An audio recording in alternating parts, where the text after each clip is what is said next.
All right, everybody, welcome to the Killer Bane podcast series. This week is Deathslinger, a killer I haven't talked about in, God, it's been like a year. Last person on was Ral, but if my new guests would like to introduce themselves. Hello, I'm a Shiny Sylveon, or otherwise known as Kai. I stream and make YouTube videos under that name, mostly just in Dead by Daylight commentary style. For the most part, I would say that my videos focus on trying to make like unique perk builds work or good perk builds and just testing them out, seeing how they do. I just enjoy playing Dead by Daylight and especially like playing Deathslinger, and so that's what a lot of my vibes are about. That's what I do. I think I found. Oh yeah, all the links and stuff will be below. Sorry. I think I found you first. You were doing the road to P3 or something like that. I think those were the videos I first found you through. Hey, this is Future Burnett, just giving a quick little interlude here. I'll get back into it in a second. The background footage that we used for this was actually me queuing for 2v8 lobbies because I thought it would be funny. If you see me playing badly or like not talking as much as I normally do, it's because I'm playing the game in the background. It was a funny idea for a little bit. I stopped doing it later, but I never really mentioned it anywhere until really later into this, so I wanted to mention that now. Anyways, I'll let us get back to Shiny and mine talk. All right, bye. Right, yeah, so the way that my whole YouTube, I guess, career started was off of those videos in a way, because initially I had my previous main channel. I would now consider this the main channel, but my previous main channel was like video essay focus, and I wanted to do video game commentaries, and so I made a second channel and was like, well, I want a bit of anonymity, so I called it a Shiny Sylveon. And then I was like, well, I don't want to make Dead by Daylight's grind boring, so every time that I reach Prestige 3 on a killer, I'm going to share stats that I gathered from playing every game and just show off the build that I have. And so as you'll notice, for the first couple of videos that I did for those, I think I did like Artist and Plague as my first couple of Prestige 3 videos. Maybe I did Plague, I did Plague before I had the idea of making the videos. But basically, I was just trying to make the grind not boring. And started uploading commentaries from there. And because I did it consistently enough, apparently YouTube liked me, and now I have a bit of a platform with which to stand upon. So if you're here from the Prestige 3 videos, that's kind of where everything started for the current iteration of what you see now. It's weird. It's weird how that works when you start like going back and seeing what started it all. Oh, definitely, yeah. I think for me it was daily discussion videos similar to Scott. Now I don't make any of those anymore. Yeah, you're like, it's not the kind of content I want to make or the focus you want to have anymore. I get that totally. Yeah, for me it was mostly the headache of the comment sections. Oh. We'll get into that later too, I think, because like one of the questions I think later down the line there. Yeah. Speaking of the first question I ask everybody, when did you start playing Dead by Daylight? So I initially opened this game at the behest of friends of mine, plays Survivor Side in 2018 around the release of Spirit. Put about 60 hours or so into the game and stopped playing around Oni's release. So actually just before Deathslinger.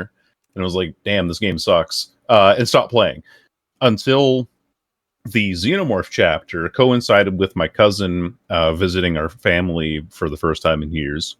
And he's like a comp competitive DBD player to some extent. He's done scrims with Nightlight and stuff like that. And he's like 5,000 hours now. But he said, hey, I saw your review on Steam. I think you should give Dead by Daylight another chance. And so shortly after the Alien chapter, I came back and I've been playing pretty much ever since. So that would have been the fall of 2023. So it's been close to 2 years consistently now. But initially my start was technically 7 years ago. That is they messaged you back because of a Steam review? Well, I think he was like trying to make connections kind of thing, because we hadn't really talked very much in the last couple of years. And he was super excited because he loves playing Dead by Daylight.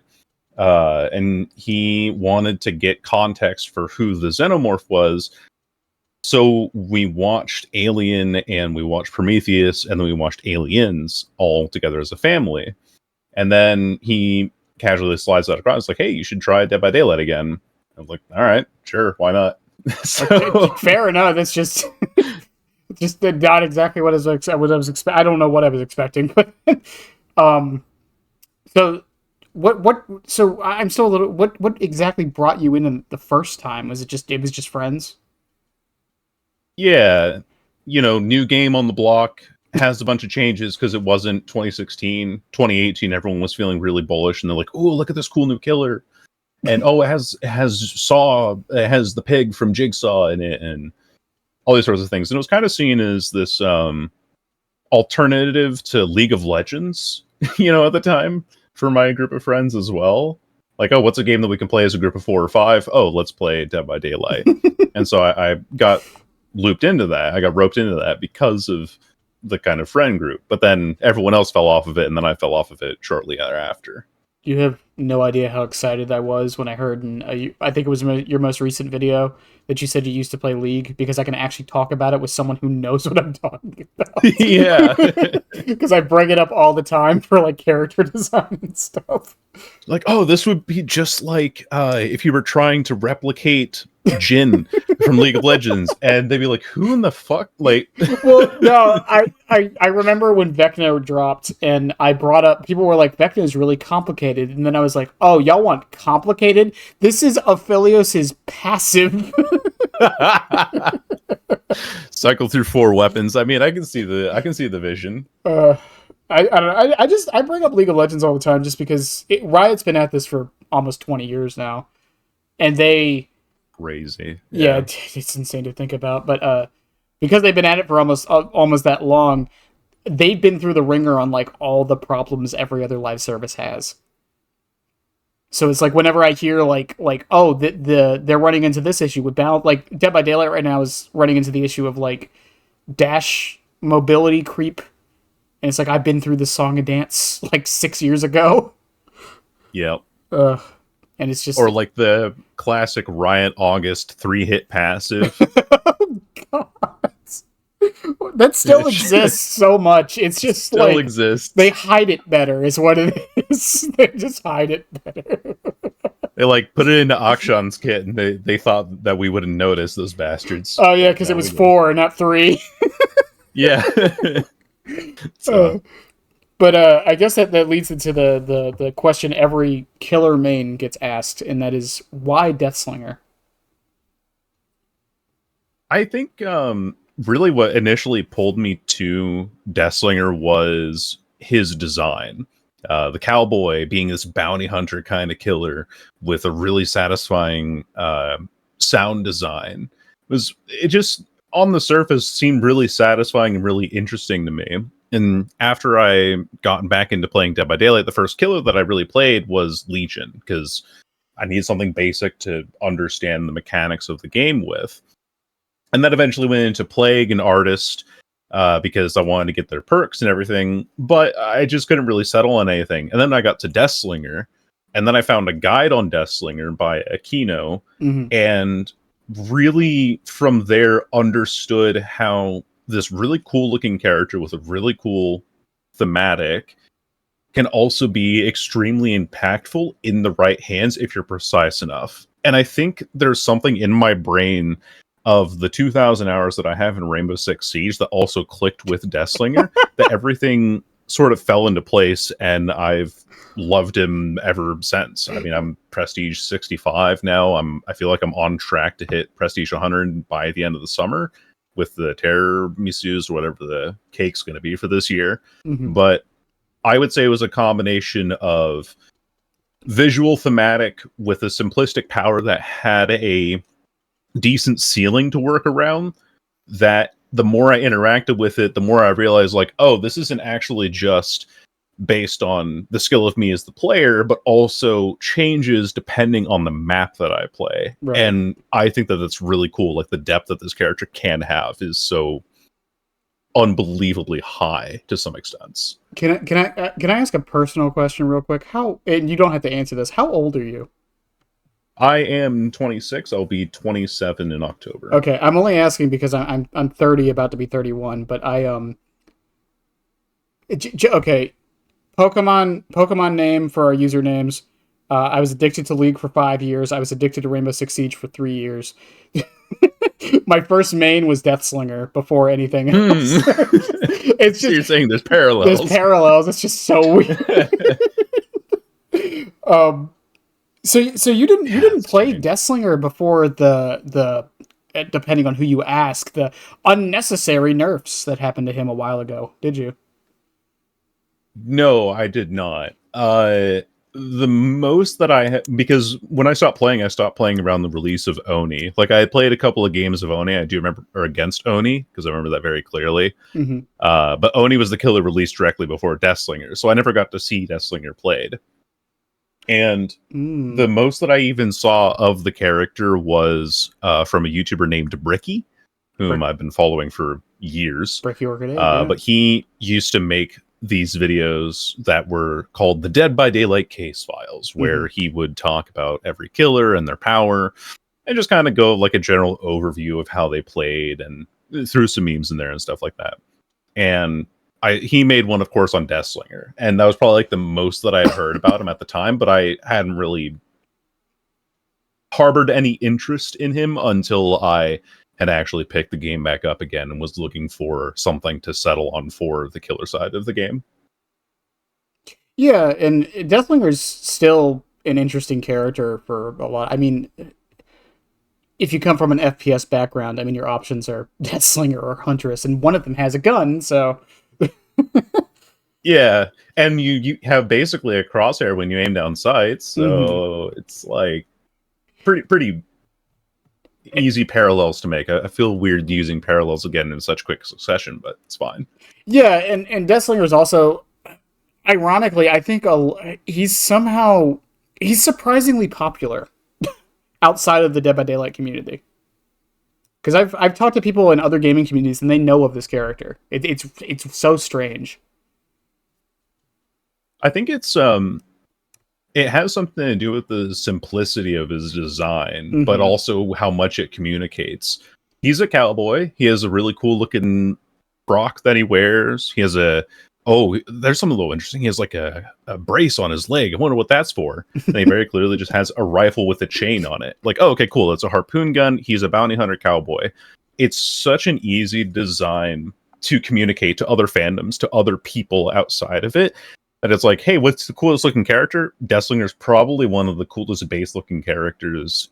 That's an original character, I should say, to Dead by Daylight. And I think he's just unique in that way that he has his own personality, his own appearance that can transcend barriers.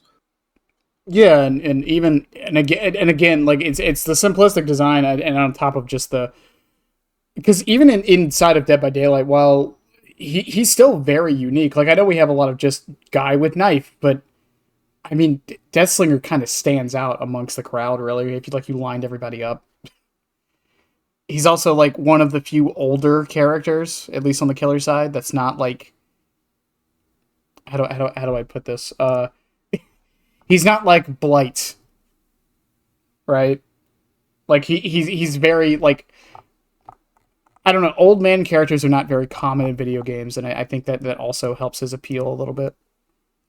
Yeah, ironically. Definitely. I see what you mean with Blight as well. Like, Blight almost looks alien in a way. Yeah. Like, he doesn't really look like he's of this earth. You know? Which is fine. Like, it's a supernatural game, but harder to communicate. You weren't around for Blight's release either. Blight on release, his FOV was lower because he was like hunched over. Oh. So his FOV was like hags. Wow. Yeah. I didn't know that. It was really disorienting because of how fast he moves.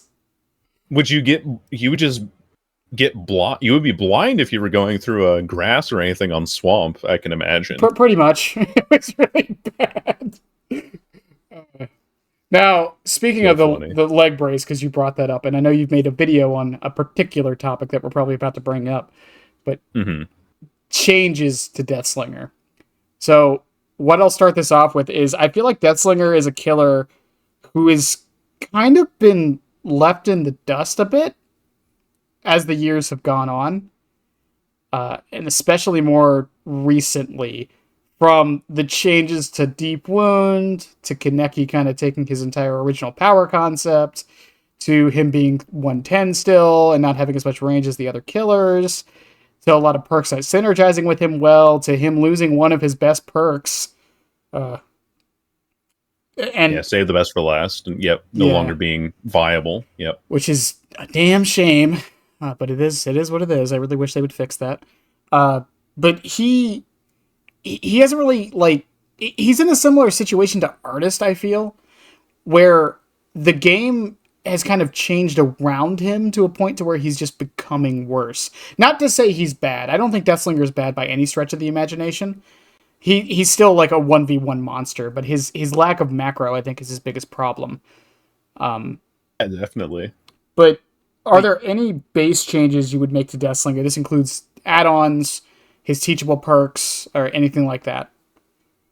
oh, that's teachable perks is an interesting one to bring up, but I really do think that Slinger's teachable perks are probably some of the better ones of the game because they're not overpowered. Like nobody's going to be out here complaining about like, oh, freaking hex retribution. I can't believe that the killer brought that today.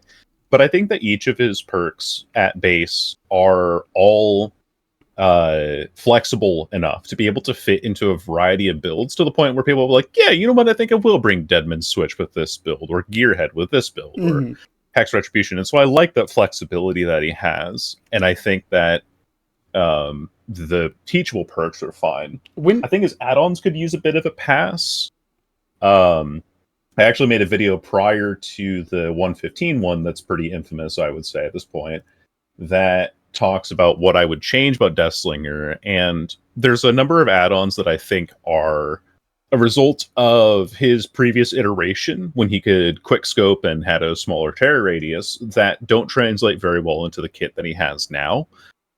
And or ones that just were not that great to begin with and feel even more worthless nowadays when you already have perks that do the same thing, or you have better add-ons. Like, why would you ever run for example, barbed wire, which gives you an increased 3.5 seconds of mend time, when you could just reload 0.35 seconds faster with Warden's keys and knock somebody down? Well, I why play a hit and run when you can do that faster, right? well, on top of that, you're a 110 killer with no mobility. Why would you play hit and run at all? Right. Like the situations come up, but like it's not And often enough. I think that the barbed wire mend timer, the only time that it would ever be good is if you are running Save the Best for Last, because the mend timer also includes if you're hitting somebody off of the base kit BT when they get pulled off of the hook, Mm-hmm. borrow time, because it also increases that timer. But then with mend timers going down, barbed wire becomes worse, and now he has an even more useless add-on, right? I, Um, I But in terms of his base kit, of course, like I did say 115, and I think I'm going to still stick to that. mhm. And the reason why people don't like 115 is because Deathslinger is so incredibly powerful in the 1v1. And Right. putting him 115 will make him even more powerful. Either you have him zone with M2 and he gets around the back of a pallet and you get knocked down anyway, or he catches you on the big Macmillan rocks, which are his biggest enemy right now. Mhm. And nobody wants to have somebody that is that oppressive in the 1v1 that they can entirely shut you down. Like Deathslinger's already, some people hate playing against him. I even had a comment that was like, I don't get why people clown on me when I say that I hate playing against Deathslinger. It's understandable. Like, he's very frustrating. He is. Getting hit by the spear, getting stunned, getting pulled away from objectives, or not being allowed to escape. I mean, that's very disruptive, right? But I think that with the pace of the game, with the way that you have 10 extra seconds on hook timers, you have base kit borrowed time, you have the anti-camp meter. Not to say that you should camp all the time or anything like that. I think that there's some concessions that you have to give away there to actually play the game properly. But when Deathslinger can only deal with one survivor at a time, he has to rely on some scummier measures. And with the game changing around him, and with the game getting more base kit things that buff the survivor side of things, he falls behind because he's not able to capitalize on what was otherwise a strategy that he could pull out to swing things in his favor. And so moving across the map at 5% more movement speed, I don't think it sounds all that detrimental to be like, okay, I have a hook and I can run across the map to this generator. It's now like, okay, well, I have a hook and I have to proxy camp this and just hope that they don't do 2 generators in the time that this person's on the hook for 140 seconds. Mm-hmm. Well, so I did want to go a little bit back to the teachable perks, because you said a lot of them were fine. And again, because of when you started playing, you weren't around when they weren't that good. That's true. Because they have gone through a lot of changes.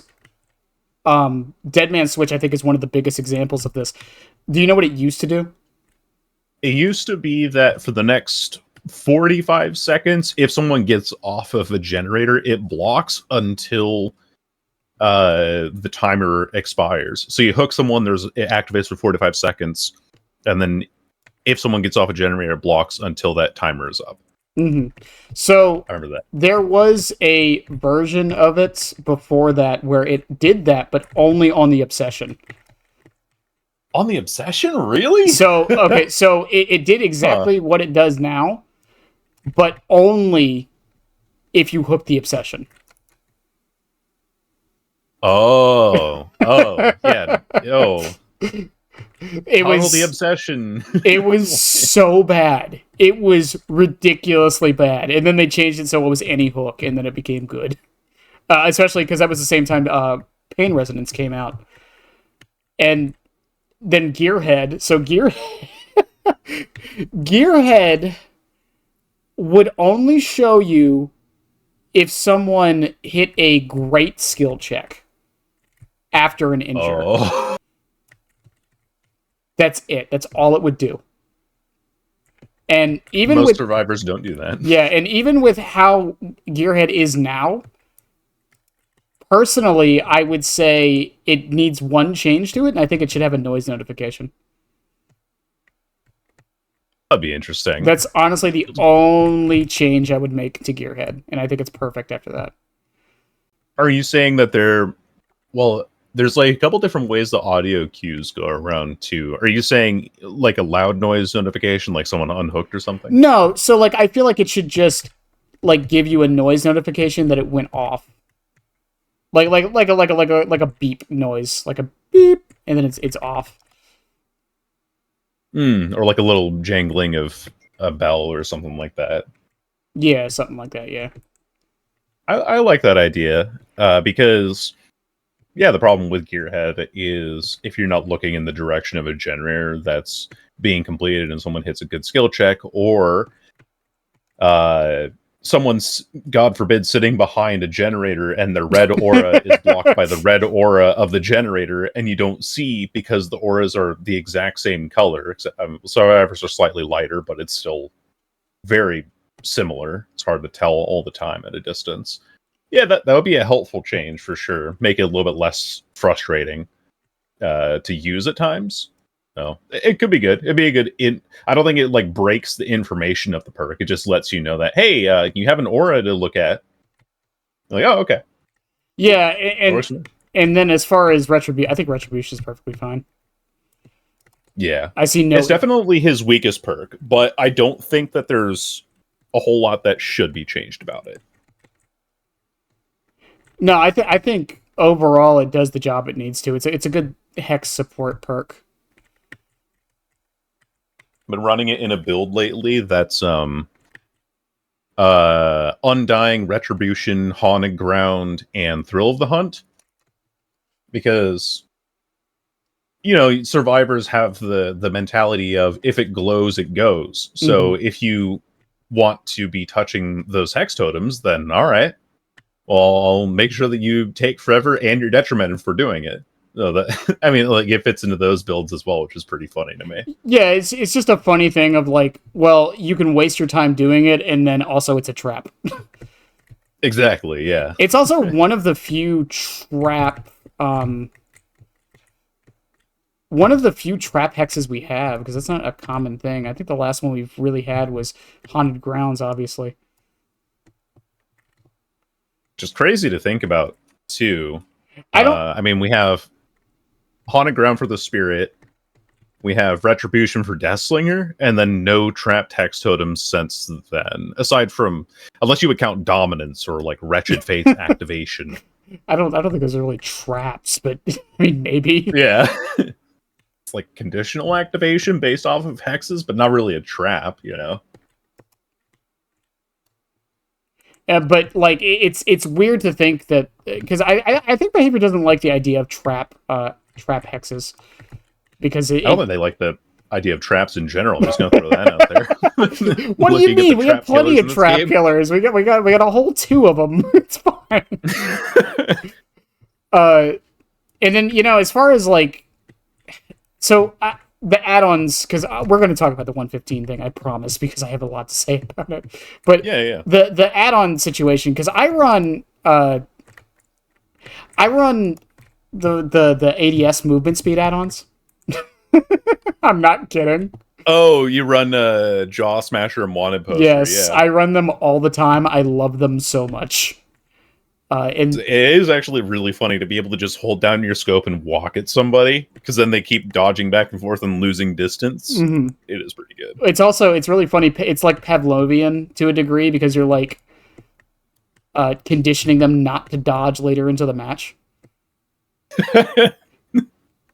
It's like I don't know if maybe I'm just overthinking it, but you'd be surprised if you like ADS most of the match, and then for whatever reason decide, hey, I'm going to start shooting now. If you, again, they will stop. It's really, really funny. But apart from that, like, I know Cigar is a hot topic as far as add-ons go. Yeah. For some, I know the reason why, but I do think it's a little overblown on how good it actually is. Yeah, I think Cigar is a weird add-on in the sense that it gives you a really powerful effect if you can actually capitalize on it. Mm-hmm. Because when you get your first injury with Cigar and you only have that 2-second stun, which is the same as a pallet stun if I'm not mistaken, then following up with an M1 afterwards feels really good.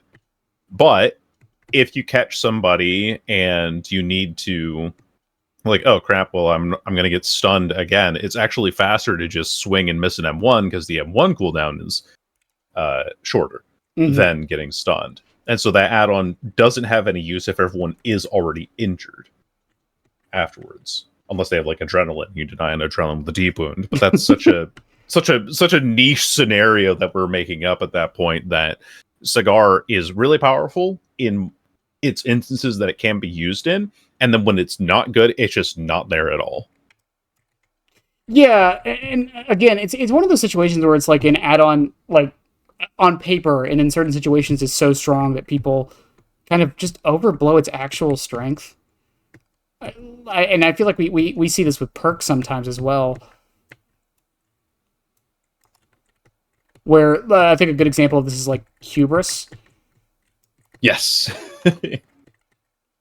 Yeah. Well, I think the really interesting thing about the kind of knee-jerk reactions to a lot of perks is that on paper, a lot of them look powerful or not that great. For example, I really clowned on Kaneki's perk of Forever Entwined when that first came out, and now it's become one of my favorite perks because of how much time it actually saves you, and how often you can just, oh, there's a guy with a flashlight over there, yoink, I'm just going to take this survivor up and pick them up before their brain synapses realize what I'm doing.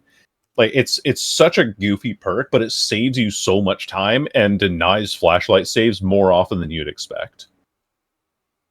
Yeah, well, on top of that, like, Forever Entwined just feels good. I don't care what anyone says. That's the main reason I run it. It's just because it's just satisfying. It feels so good. The hook speed, too. It's the only perk that does that. You just 2-pointer, throw them up on the hook. And it's also, it affects locker grabs, which is a weird thing it does. Yeah, I guess, like, because it's considered a pickup animation, but... Yeah, but Fire Up doesn't do that. That is true. It's weird. It's really just Forever Entwined. You know, we'll just leave that up to Behavior Spaghetti Code, but we'll say that that's one of the good ones. We'll say, like, okay, yeah, that's such a niche scenario that we're okay with it. But, you know, Deathslinger also runs into the add-on, I don't want to say reliance problem, but the perception of it is definitely add-on reliance with things like the reload speed and the 80, not the ADS speed. What was the other one everyone runs? It's the missed shot cooldown, right? Yeah, the missed shot speed. So for anyone who's curious, whenever you fire a shot with Deathslinger, it returns to you at 25 meters a second. So it takes 0.72 seconds to return at max distance. And Tin Oil Can, which is the stronger of the add-ons, the blue one. I was going to say the green one, but I was like, no, it's blue. It's blue now. Yeah, the blue add-on Tin Oil Can makes that return half a second faster. So now you go from 0.72 to 0.22 seconds for a long-range miss, which is great because then you can reload faster and allows you to make more mistakes, which I run it because I take shots that I shouldn't be all the time. Well, yeah, and I think that's part of it. It's also a feel-good thing, is why people basically say it's recommended. But it's also not situational. Yeah. It's always good. Yeah. The argument could be made, just don't miss forehead, but, you're going to miss. I don't care how good you are at any character, you're gonna miss. It just happens.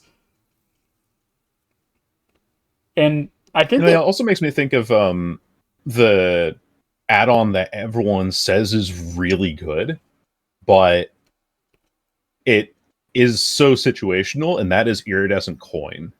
I don't think people necessarily, and maybe this is just anecdotal, I don't think people necessarily think it's good, because it is situational, but I think people just think it can be good. It's a similar thing to like Cigar, right? Where the situations where it is good, it's really good. Then the situations where it isn't, it's like bad. Yeah. The problem I have with Eerie Coin is just judging the distance before the shot. Yeah, that's my major issue. That's because it's there's like a couple of components in there, right? Like you bring Iridescent Coin, and then you get sent to a map like Gideon Meat Plant, or God forbid Larry's, or like some indoor map, right? That you can't land long range shots on. Mm-hmm. And then it's like, well, I mean, I have this thing that exposes at distance. Underground Complex, by the way, Hawkins is my least favorite map. I'm kind of jumping ahead. We'll get to it. You're fine. That, we'll get to it. It just kind of happened to be the topic that came up. But like Iridescent Coin feels so bad when you get sent to an indoor map, or second scenario, if you're not predicting the movement of a survivor at long range and you can't land those shots at distance, then also Iridescent Coin loses a lot of its value, which, some people might say, oh, it's skill issue, but it's so hard to sometimes I'll predict that somebody will dodge backwards, but then they'll dodge at the wrong time, or I'll predict that somebody won't dodge backwards because they haven't before, and then suddenly they've dodged for the first time in that entire game. They're like, okay, well, now I'm behind, and Iridescent Coin still hasn't gotten me anything. Yeah, and I mean, because the thing is, because I've tried using it outside of like gimmicky builds, and it's just the situations where it would get me the down faster just don't come up enough for me to think it's that good. It's also, it's one of those add-ons that's more like a I wish I had it kind of things. Like I never bring it. And then there's that one situation where I would have won a match if I had it, and I'm like, damn, this add-on is actually super good. It is game changing. Yeah, it can be game changing, and that's why it can be so good. But it's such a gamble. Like 30% of your games, you get really good value out of it, and maybe that's why it's good. But 3 out of 10, that's a failing score on a homework quiz. That's not. Like, why would I bring something that's effective 30% of the time when I can bring something like you mentioned with Tin Oil Can, or you do double reload with modified ammo belt and Warden's keys and have a 0.6 second slower reload or faster reload. It's consistency, and then on top of that, a lot of people don't even know how to know you landed the shot. You get a score event, by the way. It says sharpshooter in the top right when you land the range shot for the coin. Sure, it's like 12 meters. When you hit a shot at 12 meters and over, that's when you get that long range hit. Yeah. But for me, I just go by vibes. I just go by vibes. I'm just like, oh, that looks far enough. Yep, here, let's hit this. All right, cool. Looks far enough. Listen. I do distance testing in this game way too much for me to not know, but I also do it from a third person perspective all the time. So, Oh, sure. Yeah, that yeah. makes sense. A lot of Survivor side of things. No, I no, no. get you. I'm a Chucky main. Or from. Yeah. Oh, right, of course. Yeah. I don't know why I thought that. Yeah, I I keep gotta. forgetting that Chucky's third person. You and half the I don't. community, it's fine. And then, I mean, even like his other Eries, like Prison Chains, which I have pulled up here, is an interesting one because I've heard mixed things about this add-on. Prison Chain. Yeah, so a lot of. What I think is a lot of getting good at Deathslinger is knowing how to position. Because if you know that the chain meter takes an extra half second after it lands to appear before it starts deteriorating, and you strafe while the shot is being loosed and continue strafing before that chain meter shows up, you can actually catch survivors on the back of pallets a lot more frequently than you might expect. Mm-hmm. And Prison Chain allows those hits to become even more unfair by giving you extra time with which to hit those shots. So it's like, it's a good add-on if you're planning to play around pallets a lot and you know your positioning, but it can be a really bad habit because then when you take Prison Chain off, because you're like, oh, I want to try double reload or I want to try tin oil can in its place, assuming you're running Warden skis. You then fall into this caveat of thinking, oh, I have a little bit more time, and then realizing like, oh crap, actually I don't, because Prison Chain's not here. So it can lead to bad habits like I don't know, Eerie Stone on Trapper always feels like a bad habit, but it feels necessary for that character too. Yeah. But expecting your traps to reload themselves and realizing like, oh crap, I don't have Eerie Stone this game, I need to go manually reset them, becomes such a shock between matches. What is Deathslinger's other iridescent? I always forget it. It is the Hellshire Iron, where whenever a survivor is speared, you become undetectable, Right. and then you are undetectable for 10 seconds after the spear breaks. I wonder why I forgot what it did.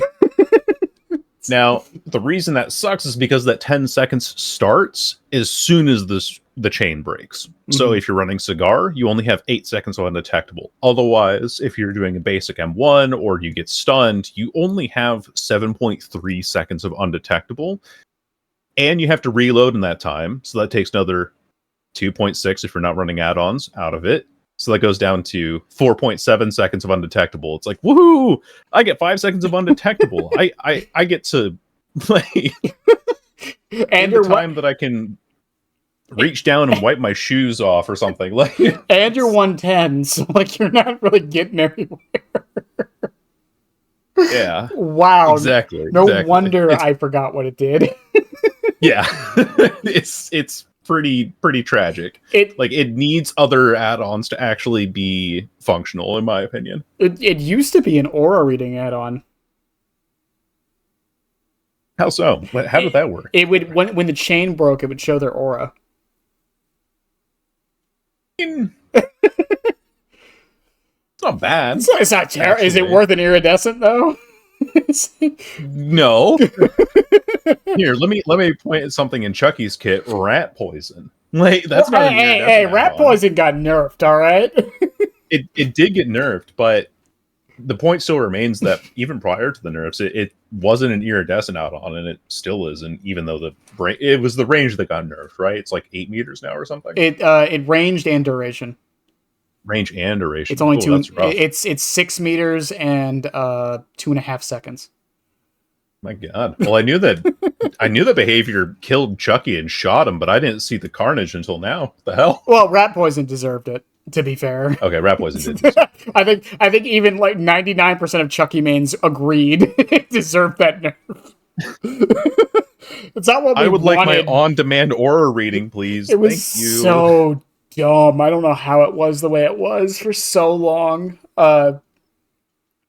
But like, yeah, Deathslinger's the other thing with Deathslinger's add-ons, and the reason why I was bringing up those quality of life ones, like the reload speed and the miss cooldown, is because over the years, a lot of Deathslinger's changes and buffs he's gotten have been just that, just adding a lot of his add-ons to his base kit. And I'm curious, do you think they need to do that again for the reload speed, or do you think it's fine where it is? I I think it's fine where it is, and the reason being that, well, okay, if they don't buff anything else about Deathslinger and don't add reload speed base kit for him, or hold on, let me. What am I trying to say here? I think that if he gets just a reload speed buff, that would be great because it gives him a little bit more presence and makes him a little bit more intimidating in the 1v4. Mm-hmm. But if there are other buffs that are given to him, like again the 115 that I've suggested, or some people say we should go back to 24-meter terror radius, or other sorts of things along the line, or increases ADS speed. I don't think an reload speed change is necessary because it increasing the speed of one thing should not necessitate increasing the speed of a second thing. Like, it should be pieced together and then see where we go from there. Yeah, I could see that, and I think that segues into the perfect the perfect conversation. Deathslinger being a 115. Mm-hmm. So currently in the game we have Huntress, Hag, Spirit, who I always forget is 110, Chucky, and Deathslinger as our 110 movement speed killers. And Wraith, if you're a fucking idiot. Wraith? Sorry, I'm sorry, taking a what? dig at myself. What? Did you say Wraith? I don't remember that. I did initially, and then I was like, oh shit, actually no, he's not. And then I made edits to the video. Because, like, with his speed in Wraith in cloak form, I thought he was. But I don't play Wraith very often because I find him really boring. So I just thought, like, okay, yeah, older killer. He has a movement speed, passive, or ability. And so obviously he's 110, so that his chase is more focused on trying to make the most use out of his cloak. But no, he's also 115. So I just wanted to throw that out there. Nurse is 90 if it makes you feel any better. Well, I knew that, but I wasn't silly enough to include her in the video. Like, I knew she wasn't included in the 110 club. But yes, Deathslinger is like the one of 5 out of there. Yeah, and as you mentioned in your video, and the thing is, I don't remember if you brought up Hag.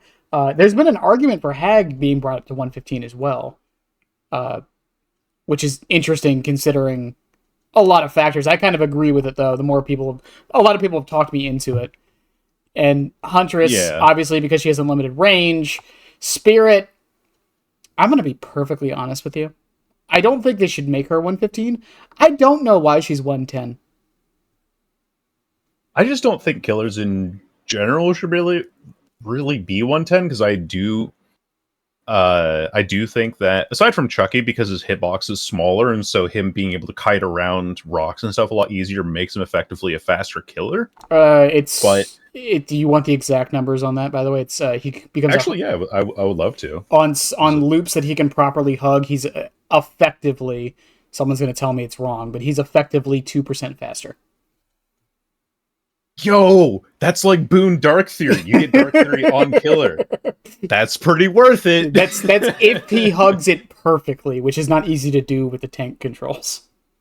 Of course, yeah. So if he was 115, he would be 117. The reason Chucky can't be 115 is because of the camera.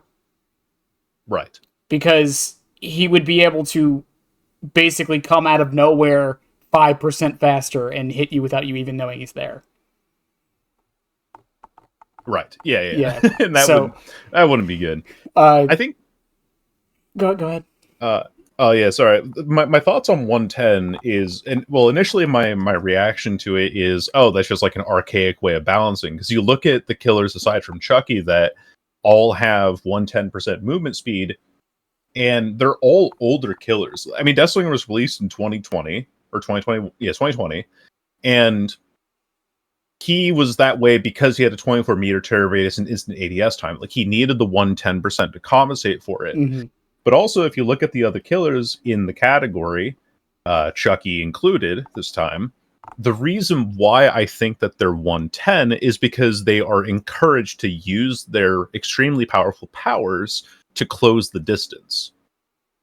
But that theory kind of goes out the window when you consider Kaneki is 115, and Blight is 115, and Hillbilly is 115. Like, all of them have really powerful powers, but they also can just hug loops in M1U anyway. Like, it doesn't make any difference. So, I don't know. I think that there's, like, some concession, there's some, like, comparisons to be made there, but there's not, there's no real common thread.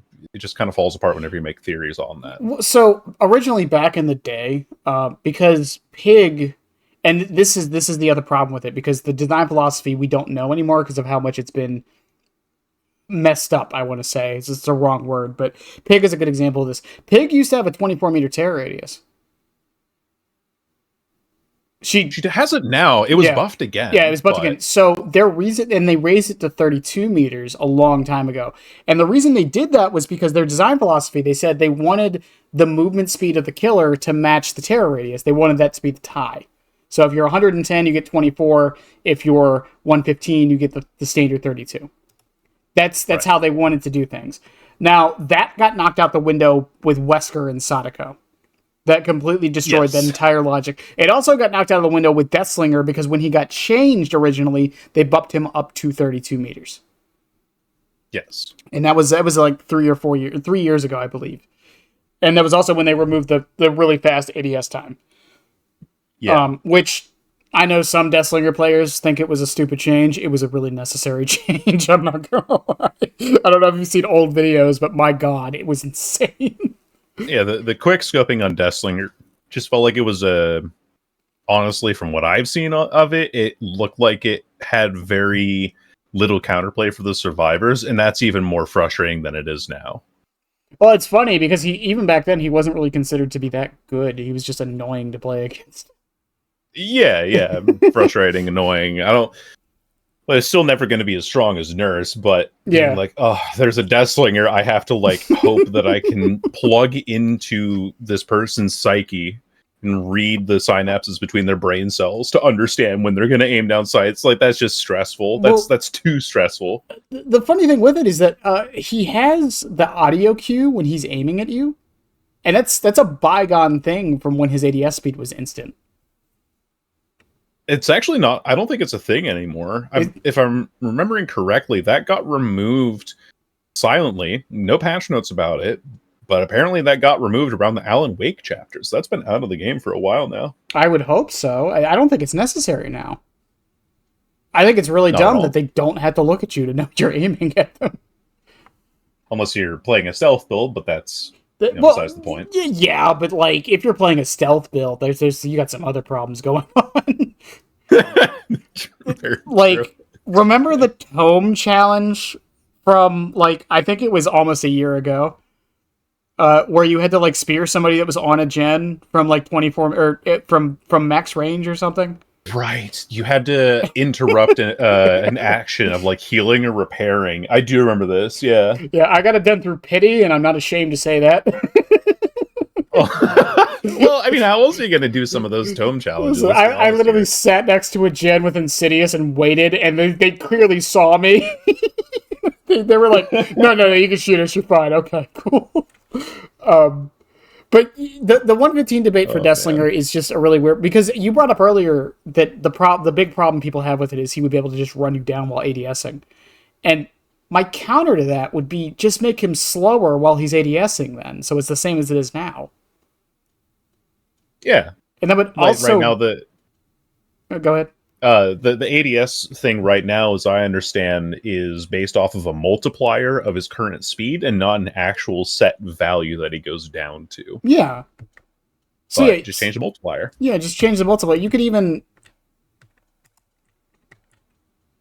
make it so, like... Because that would give the ADS move speed add-ons more of a use, too. Because that's yeah, it would. Yeah, because every time I bring up I use those add-ons, I get so much crap because people are like, they're useless. Don't use those. Why would you do that? They don't do anything for you. And I'm just sitting there like, well, I find them fun, and I find situations where they are useful. But that right there would immediately make them just inherently better. And on top of that, if we lower the movement speed down while he's ADSing, that would mean zoning would kind of not die, but it wouldn't be nearly as viable as it is now. Because I think that's one of the bigger problems with him in general is just his zoning. And I think that the other thing that people don't consider about Deathslinger's zoning is that he's the only... Well, okay, I guess Huntress also is included in this, but other killers that are 115 can zone. Demogorgon is infamous for being able to zone. 115 killer. Pyramid Head can zone with his M2. Also a 115 killer. But you have zoning already in the form of other killers that are 115 that you could even argue are stronger than Deathslinger in most scenarios.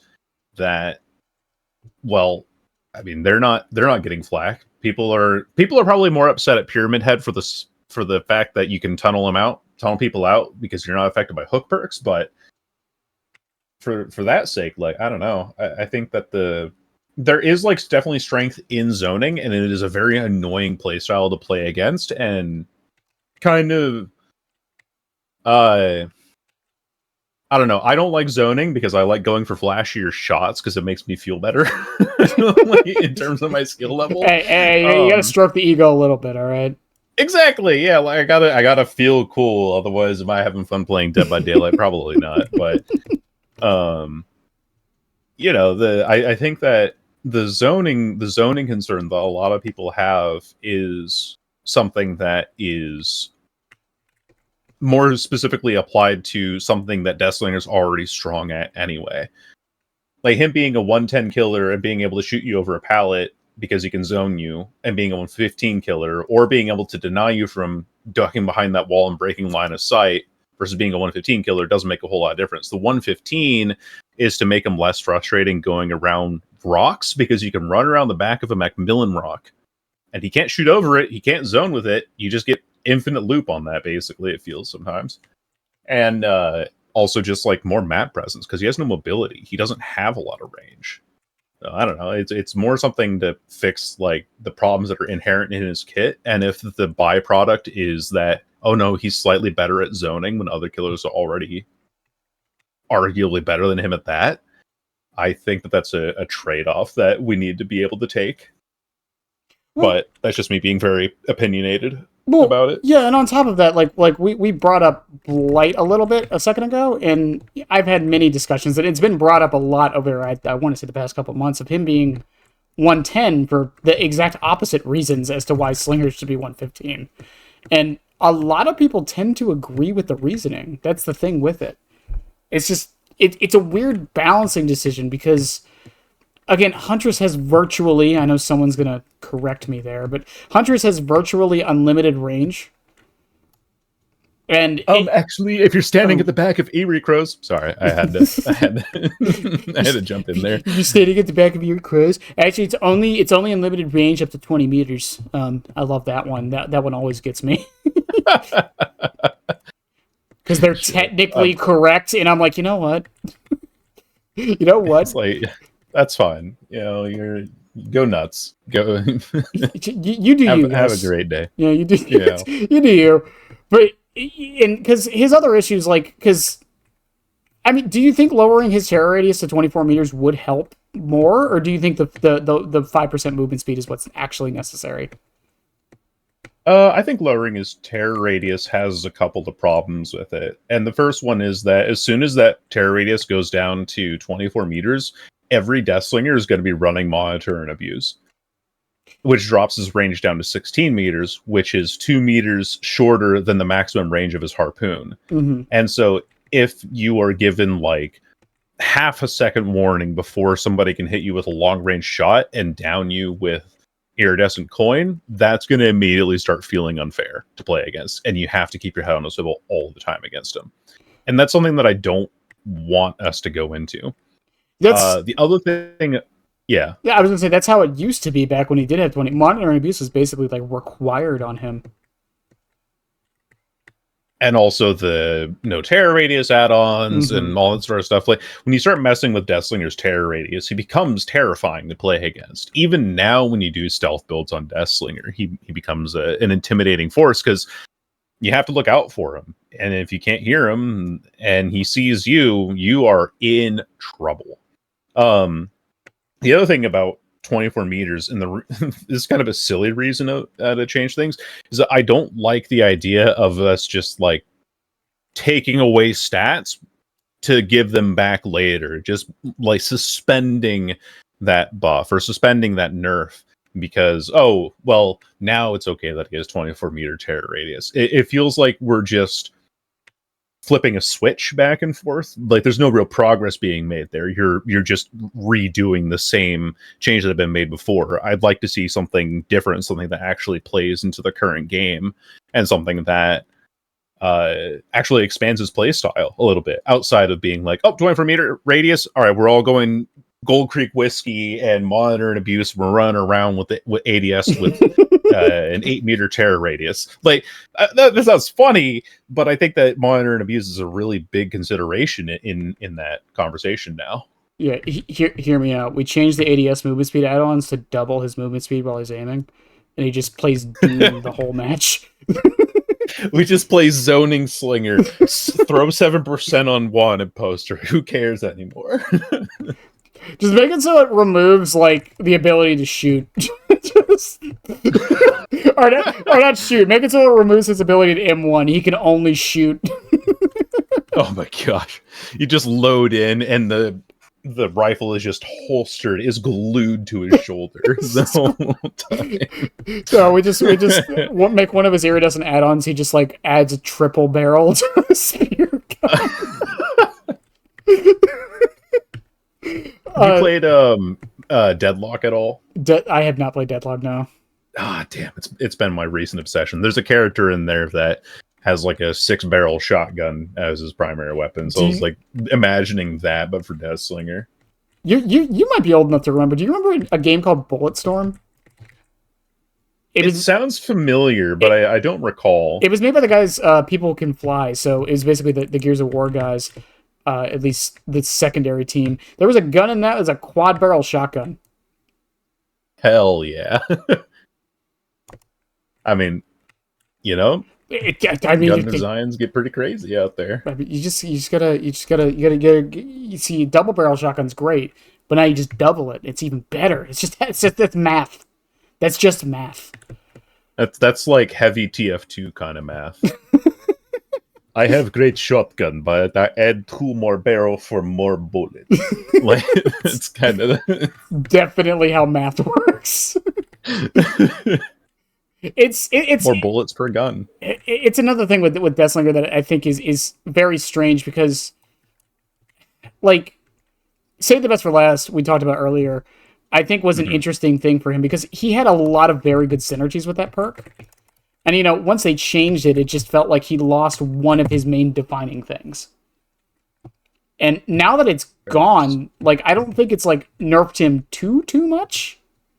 But I do think it has definitely affected his general placement, you know? Yeah. And I'd be fine if behavior changed one tiny clause about it, because it would be runnable again. Would be to make it so that it's not off of special attacks, but it's if the obsession takes a damage state. Because for those who are unaware, with Deathslinger right now on Save the Best for Last, whenever you hit somebody with the spear, before it does damage, like you've just impacted them with the spear, you lose 2 stacks. Then if you break the spear or M1 them, you lose another 2 stacks. So trying to down a survive or the obsession with your spear attacks by actually using your power, you can lose all 8 stacks in one chase with them.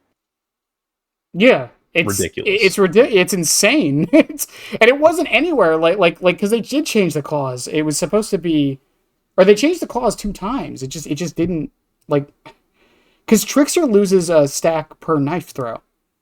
Yep, because every knife is considered a special attack. God, I really wish they would just go back to just damage state. It'd be fine. Yeah, it's really all they have to do. The problem with that though is then plot twist and a couple other perks can make it so the survivors can kind of control it. Which I don't know how to That is. feel about fully. I thought that was a funny interaction. That's what I thought it was. Like I don't. if you are the obsession, you brought plot twist, and you're smart enough to realize what's happening, and you just take a damage state to get on the ground to make the killer lose, save the best for last acts. I think that's fine. That's a cool interaction. I love that. Yeah, it gives you something to fight back with, but also like you have to run plot twist, you have to be the obsession, Mm-hmm. and you have to down yourself in a location where the killer can't see you, assuming that he's not already farming stacks on another survivor anyway. Like Exactly. the use case scenario for plot twist, just I think it's too niche to be considered an exception for say the best for last at this point in time. Well, yeah, because they did a similar thing with Chucky and Any Means Necessary. Because back when manual scamper was a thing, you could use Any Means Necessary to stop him from scampering, and they Interesting. removed that interaction. They just made it so he can still scamper it. That's It's like, why? interesting. That was such a niche thing. Why? Like, I really, I know we have kind of a different dev team now, but it's so weird that we have all these little interactions that kind of got taken away. I really do think that some of the changes are made because behavior C has a perfect vision for how they want the functionality of something to work. And what they don't know is how gamers are going to use it. They This is kind of like a weird segue, or not even a segue, but like a rabbit trail here. But I don't know if you've seen Fortnite has added AI voices Mhm. to their game with Yeah, Darth Vader, I and heard. people are already getting it to say slurs. Like they didn't consider that when they put it in there. It's like when Um, Nintendo added the map editor to Smash. It's like, what did you guys think people were gonna do? yeah, exactly. Like, oh, yep. Oh, cool. That's another dick and balls. Like, Yeah, you give anyone a pencil, the first thing they're drawing is fucking penis and balls. It's just how it works. It's human nature. It's just, here's your first spray can. Go tag that wall. What are you gonna do, cock and balls, brother? Like all day, right? That's what's gonna happen. I, It's that and recreating 9/11, but that's like the two things that gamers do. I think Like the all the other thing time. with it is that behavior is kind of falling into I compare this a lot to how Overwatch works. I feel like behavior once when you like play like a Deathslinger, they like you said, they have an ideal way of what they want you to do, but they don't expect people to not do that, right? Because like in the way it's been described to me in Overwatch is like you play this character because they do this thing. You're not playing the character to like show what else they can do, if that makes any sense. Yeah, and you're there to find things that were developer oversights. Like I'm sure that behavior never intended for Deathslinger to be able to play around a lot of pre-dropping of pallets, because I found out that there are some weird jungle gym tiles or trash gym tiles where if the pallet is flush with the wall to your left or right, you can actually just pull the survivor across the pallet and against the wall, and that that pallet gym tile becomes completely invalidated because Deathslinger can play around it. Did behavior design it that way, or did the counterplay for Deathslinger really? Is it ever designed around that kind of mentality? No, it's not. But it's a cool feature. It's a cool thing for people to find, and I think that's what needs to be happen. Like, is it totally unfair? I mean, maybe a little bit, but maybe, it'll feel maybe a little bit. like Maybe. bullshit to get pulled. You're a garden of joy, and you're like, oh, good, I have this pallet gym.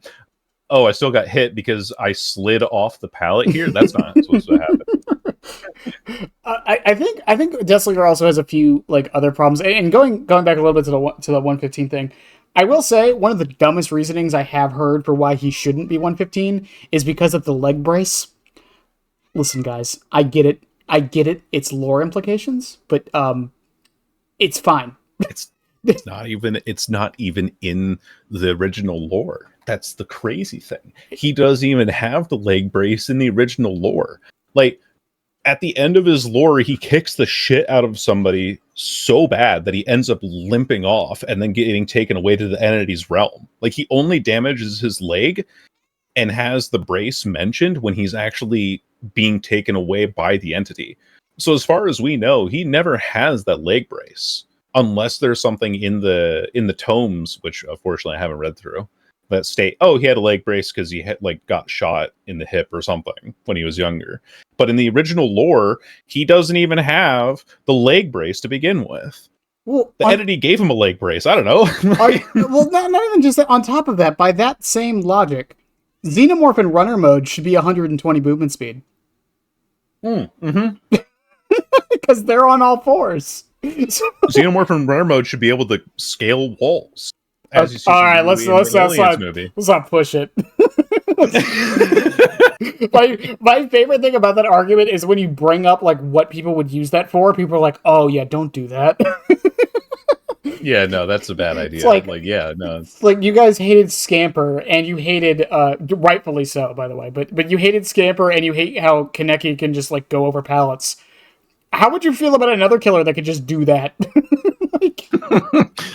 Oh, cool. The pallet's been pre-dropped. Let me just Spider-Man myself across the wall over it real quick. This is Xenomorph. Also, but I think as well, like with the leg brace too, you could argue that the leg brace helps him move faster. So it's actually true. You could. What, is the leg brace going to disable him? No.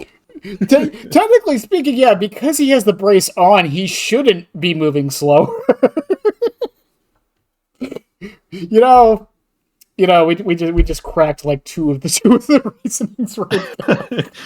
Just cross our arms, myth busted. Like that's what it comes down to. What the real reason is because the gun's heavy. That's the real reason. Yeah. I'm sorry for if I'm getting like a little over animated and stuff. I like talking about this stuff, and I don't really harbor any. I want to put it out there, like I don't harbor any ill will towards anyone who thinks differently. I just I feel very passionately about things. No, it's just poking. It's just poking fun. Like most people I talk to are pretty respectful about the argument of why he should stay 110, and even the lore implications and stuff. It's just I just don't personally agree with it, and it's one of those things. As long as you don't start your rebuttal with "Listen here, you stupid fucking asshole," like as long as you don't start it with that, I'm perfectly fine with anything you have to say. Yeah. Rebuttal Reddit style. Oh god. Reddit style. It's just. I mean, again, with how the game has evolved, because the thing with Deathslinger 2 as well, like I've mentioned a few times, he's not even that bad, right? His 1v1 is so good that it kind of makes up for how he doesn't have any map pressure. And this argument's been levied at another killer, who I'll bring up right now again for the 100th time, is Chucky. But the difference Chucky has is that there are situations where he does have map pressure because of pallet setups. It's just very windows or it's just more conditional. But Deathslinger has nothing. If you spread out against a Deathslinger well enough, he can't really do much. Another thing that Chucky has is, I mean, of course, the movement speed's been severely nerfed, but you can use your M2 for distance, and it has 12-second cooldown. Yeah, it's 12. It used to be 10. It's 12 seconds now. It's been 14, 10, and 12. It's 12 at the moment. Okay, so we are at the 12. I'm glad 18. I remembered that correctly. It was 18 on release. I forgot about that. Okay, yeah. So it's a 12-second cooldown, and if you really need to, you can use the M2 for distance. And on top of that, when he activates his power, he becomes stealthy. Like, he has the ability to close that distance and actually sneak up on survivors. Deathslinger's like banging a gong with one hand, like 32-meter terror radius guy coming your way. And because of that, like him being 110. Okay, so I've done math on this. Or I think I did it in the 115 video, where it's like, okay, so in order for him to clear the 14 meters to get within range of using his power at maximum range, it would take him over 3 seconds to do so. So, and then on top of that, taking the shot and landing it takes another, portion of time, making it that so that you have at least 4 seconds of safety before you're even in range of the Deathslinger. And even then, he's 18 meters out. So if you start pre-running him at the 18-meter distance, he then has to take another whatever, like 18, and then you divide by 0.4 to get the time that he takes to catch up to you. There's a lot of math. There's a lot of math in there. But basically, point being that it would take him running at somebody who's already pre-running him from 18 meters away, like upwards of 45 seconds to catch up with, if I'm understanding that correctly. Well, the other thing, because you brought up Chucky using his dash for distance as well, if Deathslinger misses, he misses. He doesn't move. Yeah. So hardly. You can strafe a little bit, but very, very little. If Chucky, Billy, even Spirit, if any of these killers miss, quote unquote, they're closer to their target already. So they can usually follow up again if they need to. Yeah, and that's like where you add in recharge for Spirit and things like that. Like, oh, okay, I missed. That's cool. I can just catch up to you anyway. That's also why this is probably even a controversial take, but I think that Demogorgon in most scenarios where you're not hitting pixel perfect shots with Deathslinger can be a stronger killer. Because you get stealth when you come out of a portal, you have cross map travel if you've set it up properly, you have zoning, and if you miss an M2, you're back up again and you have your M2 ready again that can close distance on people. And can shred pallets instantly. This is true. I do think Demogorgon's a little bit more telegraphed and easier to dodge than Deathslinger is, but but yeah, on top of that, the Demo can't, like, even though he can shred the pallet, he can't hit you over the pallet. Yeah, and that's like where the strength of Deathslinger comes in for sure. Yeah, but I think like Demogorgon, like, I've hit an M2 and I've broken this pallet and the running away. All right, I have M2 ready again immediately. Yeah, and I know we've harped on a little bit about the 115, but are there any other changes you think he needs at all, or do you think that would like solve most of his problems? I think 115 would be great. But if they change it to 24-meter terror radius again, or change his ADS speed in any way, then don't make him 115. Okay. Like, you just need to do one buff, because stacking multiple of those on top of each other makes him too oppressive. The other buff that I would like him to have would be just a slight add-on pass. Not because they're all useless. Some are useless, but the more because the play styles that you're allowed to have with Deathslinger can change with his add-ons, but you're not encouraged to do them when reload and miss shot speed and the chain break speed is already significantly more powerful than running you get mangled when you M1 a survivor. Like that doesn't do anything. Let's just gonna be real here. So add-ons would be an add-on changes here and there would be nice, along with 115. Do you another thing that gets brought up a lot is that the seconds, so obviously the first hit, the chain breaks, they get injured and deep wounded. Now, the reason why a lot of people like this is because, and the reason why some people are drawn to Deathslinger is because a lot of the cool shots you can do. But the thing is, if the survivor's injured, a lot of those cool shots don't matter and don't do anything.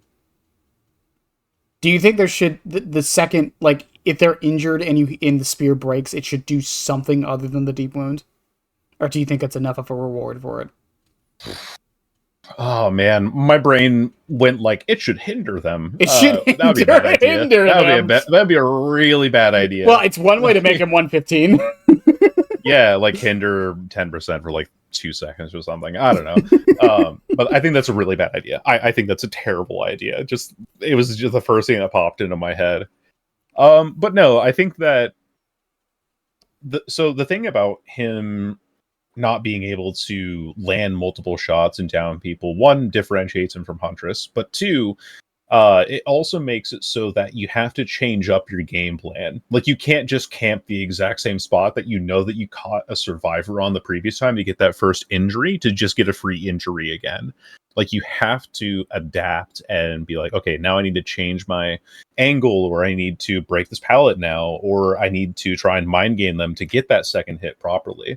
And so it keeps, I think, him requiring a second hit or actually getting the M1 for the down makes it so that he plays a lot more fluid, a lot more dynamic than he would if he was just Huntress, to put it, like, to make the easiest comparison there. Yeah, and I feel like his obviously his limited range, which some would argue Huntress has too, but that's a different debate.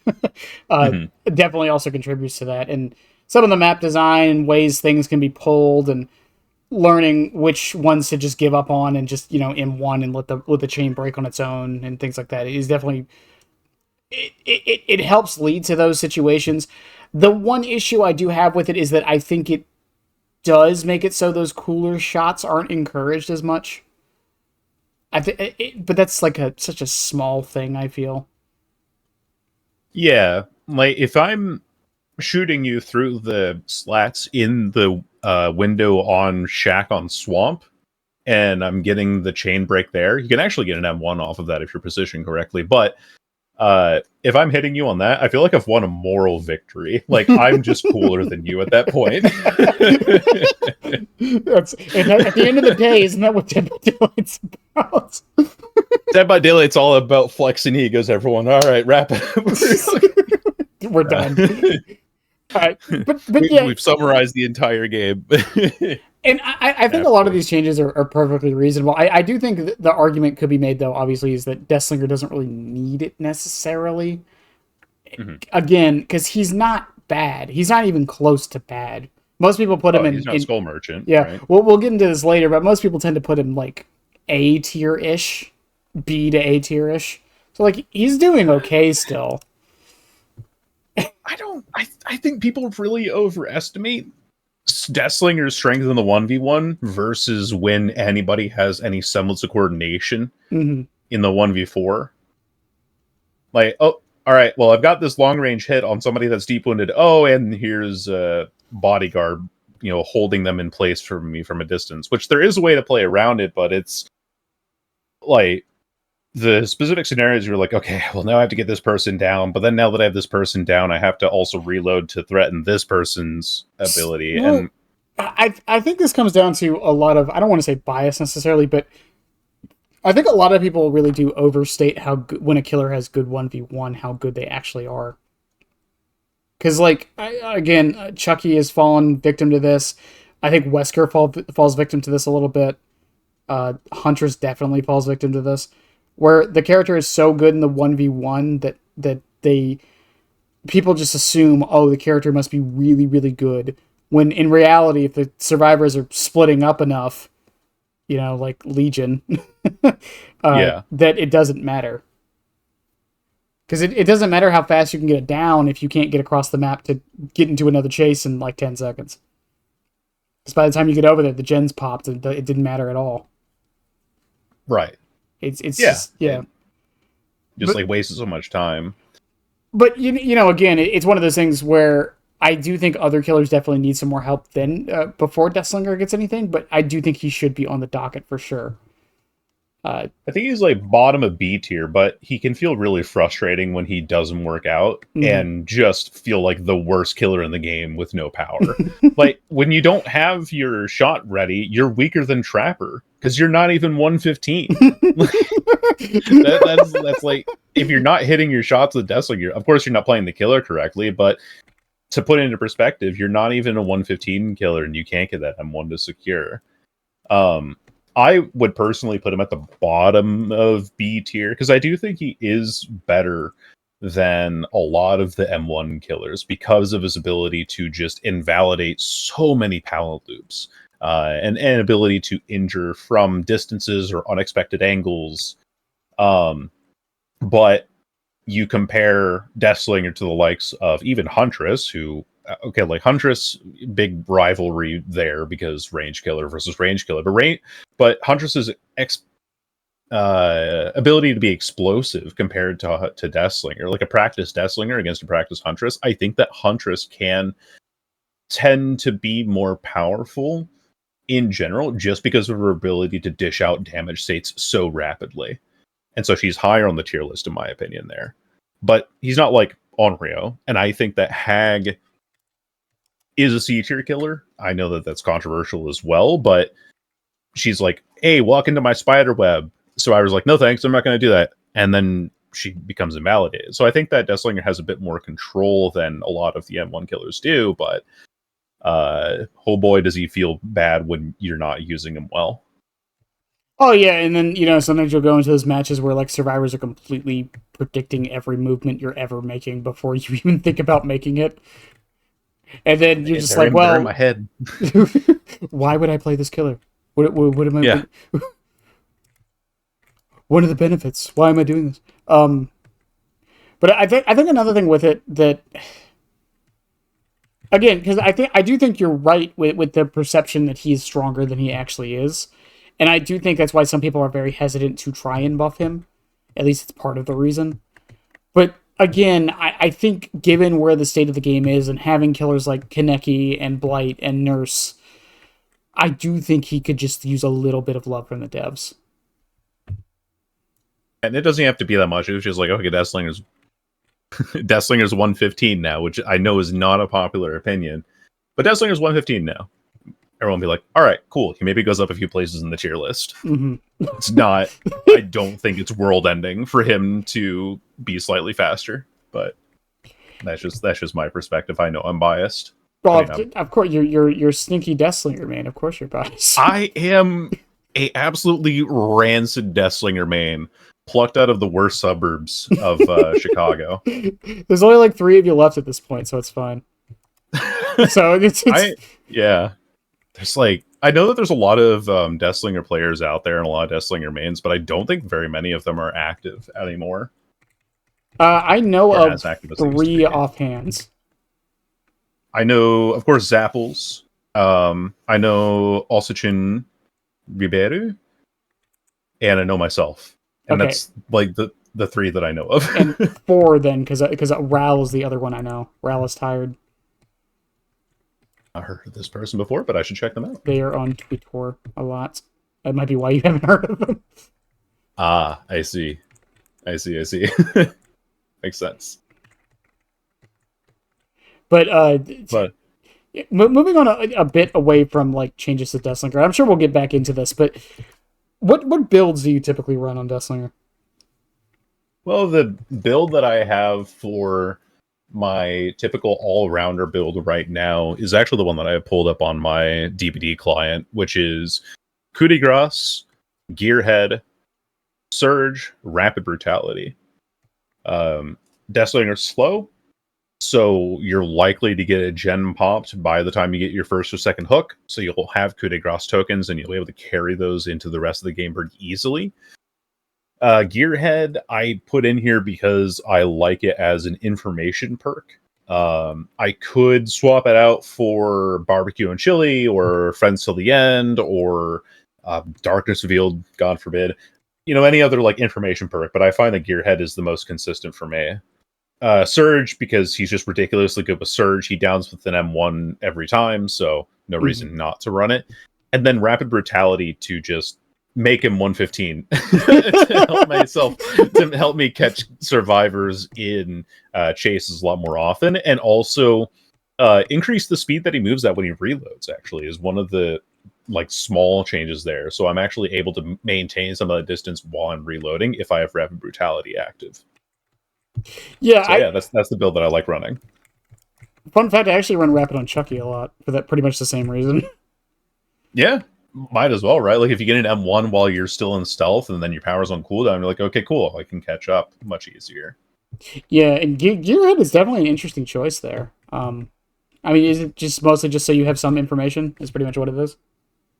Pretty much, yeah. I've experimented with other information perks, but Barbecue and Chili I find kind of inconsistent because people like to hover around a Deathslinger a lot, and so you very rarely get aura reads off of it. Mm-hmm. And Friends Till the End, it seems good on paper, and it is a great perk, but for Deathslinger, you reveal the aura of your obsession, and now they're exposed, and if they're across the map, they just know, okay, as soon as I hear the Deathslinger, I'm just going to pre-run for the duration of this exposed timer. And so you actually don't get any value off the information that you can grab for him, because you're already giving them warning of, I am making a beeline for your location. And so you don't really get a whole lot of value out of actually using the perk. So if I'm just using it for the aura read, why not just run Gearhead if I'm getting injuries around pallets consistently anyway? That's true. Have you tried spies before? I've tried spies, yeah, but the problem with Deathslinger is that whenever you fire a shot, you scare all the crows within 24 meters of you. So you actually don't get any value from spies if you fired a shot recently. So it's like some people try whispers as well. I find whispers difficult to use because of the limitations of the perk. It can be good in triangulating positions or finding stealthing survivors, but I don't know. I like my gearhead. Yeah, fair enough.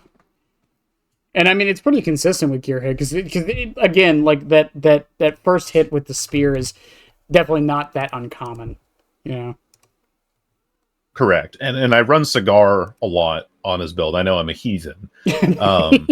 But Cigar gives us gives that first damage state and lets me recover from a stun immediately. So I can start, well, not immediately, but pretty quick. And so I can start surveying the area while I'm chasing the person down that I have injured. Mm-hmm. So it's like a 2-for-1 special on Gearhead, I feel. And I know I'm playing 2v8 in the background right now. Speaking of, I never mentioned that to the people on YouTube, but I am playing 2v8 in the background. What have you been playing 2v8 at all with Deathslinger?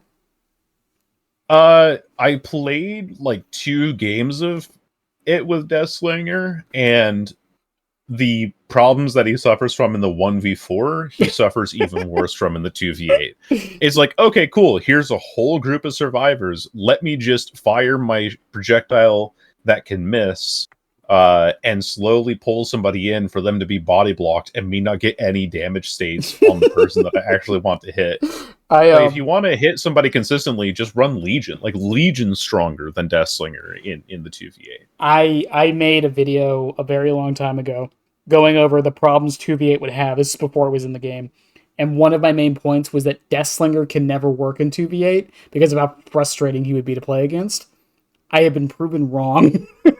I have been proven so wrong.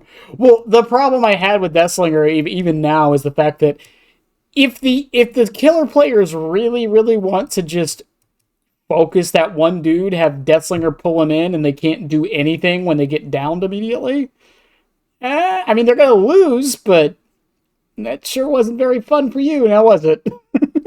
Yeah, and I don't know. Like, oh, okay, cool, you can have double reload base kit. And I don't remember if he has, again, I haven't played a whole lot of it in 2v8, but I can't remember if he has reduced stun duration either. But it's like, man, if he had reduced stun duration, I think he would be fine. Like, make chewing tobacco base kit in 2v8, because then you could actually stun and then go for another shot and play a little bit more hit and run, which is not ideal, but it's at least something more than what he has now. Like, having Deathslinger, but he has double reload add-ons. It just doesn't... It's not strong enough or impactful enough compared to what they've done for Wesker. Wesker has 3 dashes, Deathslinger has double reload add-ons. Like, there's a complete disparity in power here. Have you seen what everything Nurse gets in this mode? I have not, actually. No, what does she get? Increases duration of blink attack lunge by 30%. Increase reach of 30% of the second blink. Increased duration of blink fatigue, decreased duration of blink fatigue. Decreases fatigue of chain blinks. Increased movement speed during a chain blink. Increases the duration window of a chain blink. Decreases fatigue from missing an attack. God forbid we make Deathslinger 115. That's just taking a dig again. The thing is, too, is like, so Ghostface is pretty bad in 2v8 as well. I know a lot of people have been saying this. Ghostface is at least really fun when you're with a teammate, because you can coordinate the exposes. Yeah, exactly. And you can... I played a... Go ahead. Sorry, I played a handful of Survivor side. I feel so bad for Ram. I get excited over things. So. But I've played a handful of Survivor side in 2v8 and made a video of it too. And I think every game I played was against Ghostface. And it was just, I don't know, it was fun. It was chaotic because you're like, oh, shit, there he is. He's stealthing again. There goes the sneaky boy around the corner. And that was fun. What I was doing with him was I was playing him on Ormond, because that one came up a lot. But I went to the main building and I just stayed on the top floor and just called out the survivors for my teammate as I exposed them. Yeah, that'll work. And then there was another match where they were playing Wraith and they were scouting for me to where I could expose people. Oh, okay. That's actually really fascinating. Like that coordination does make him feel really satisfying. Yeah, in that mode, especially because you have insta downs. Yeah, I think Ghostface's problem is that he only works in comms. If he plays a different game in 2v8. But pretty much, yeah. Deathslinger, the most fun I have with Deathslinger in 2v8 is again when I'm actually playing with somebody and we're able to coordinate those double attacks. But then you lose because you're not spreading pressure out. You have to take the time to ADS. You have to take the time to hit the shot. You have to take the time to reel the person in and then be like, hey, get over here while I have this guy on the hook. And then you double tap. But then you've pulled time away from the rest of the map to focus on one survivor at a time. It's just like, I don't know. I feel like killers in 2v8 need to be a little more self-sustaining or actually bring something to the table outside of having to rely on somebody else. Well, I don't mind the idea of support type characters in this mode. Like Legion and Ghostface have definitely fit that mold a lot.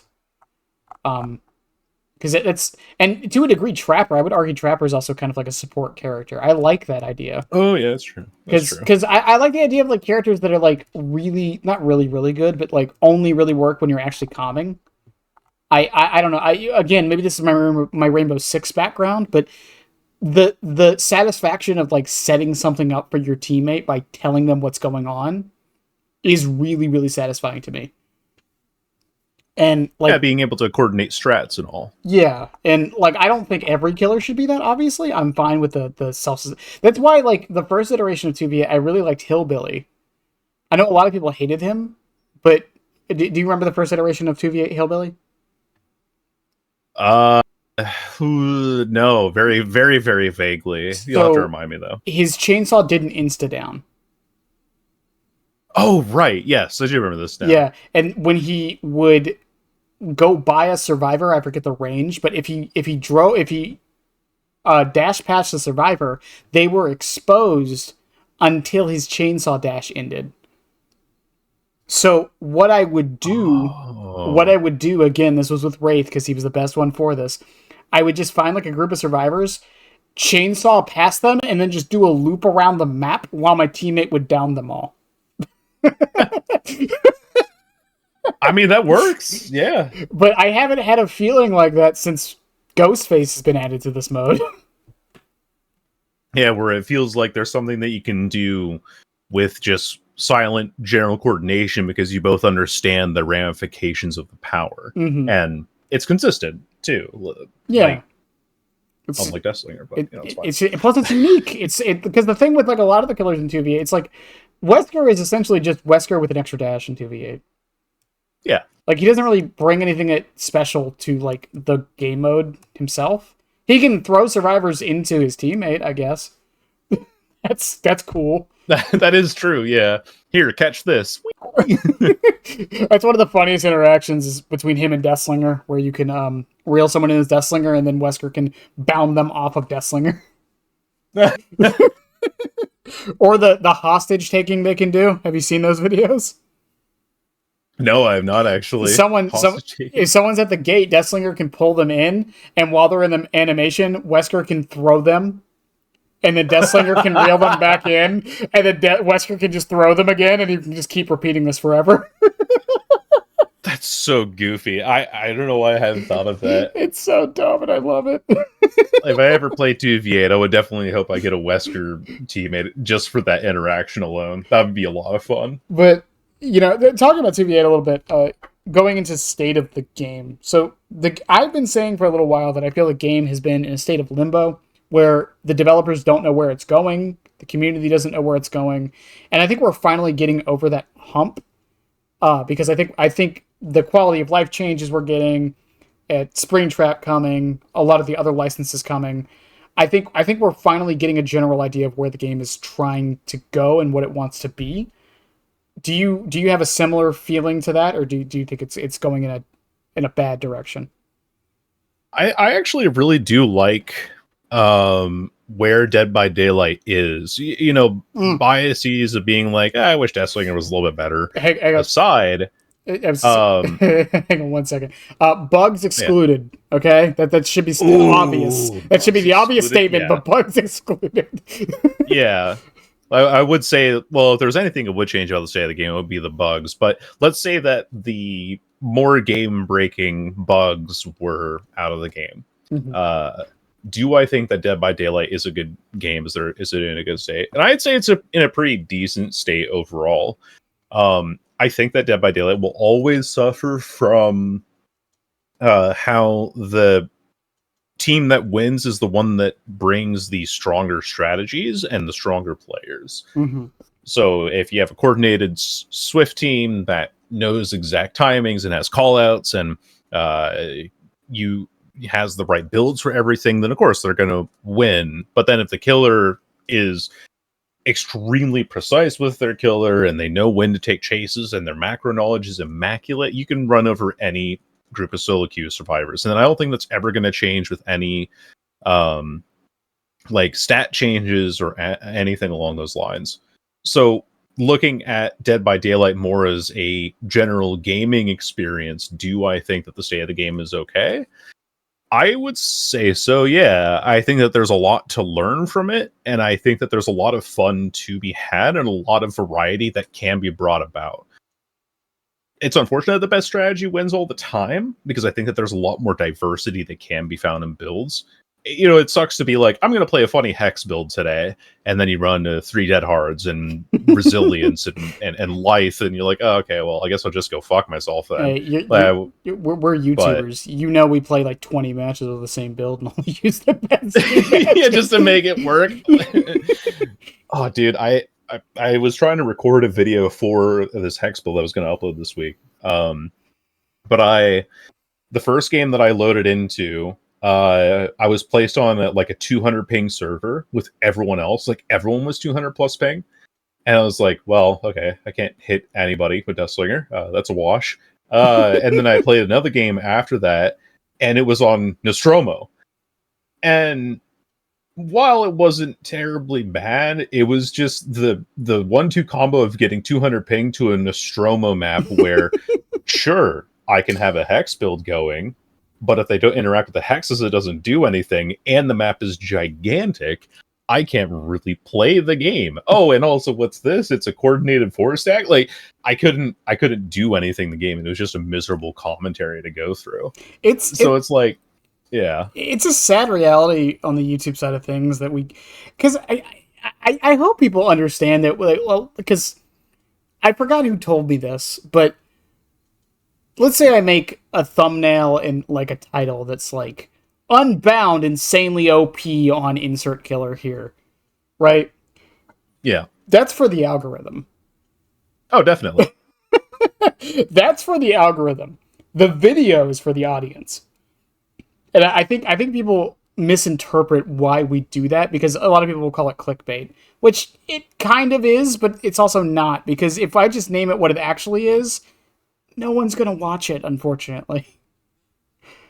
So I found that to be a really common thread with a lot of my videos, actually, is that the ones that get the most views and the most traction are the ones where I've edited memes to have Deathslinger's face in them. Like, I have a drawing tablet and I'll draw a beard and a hat on various like memes. There's one that I have, the like Joe Biden slamming the table and pointing.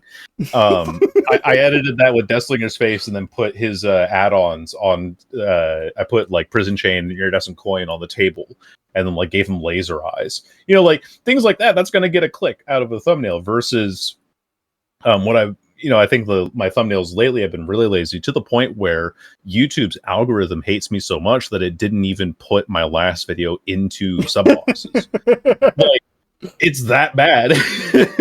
I definitely need to get better with thumbnails. I really do. Yeah. Well, it takes practice, and understanding what you want to do for the theme. But I agree, it is a sad reality where people think like, oh, this is just clickbait. This is just like sensationalism in a picture. But it has if you don't do that, you see what happens. It has to be. And it again, it's like, we don't got to go into specifics on this, but it's not like we make that much money. It's just like I would like more people to see my videos at least.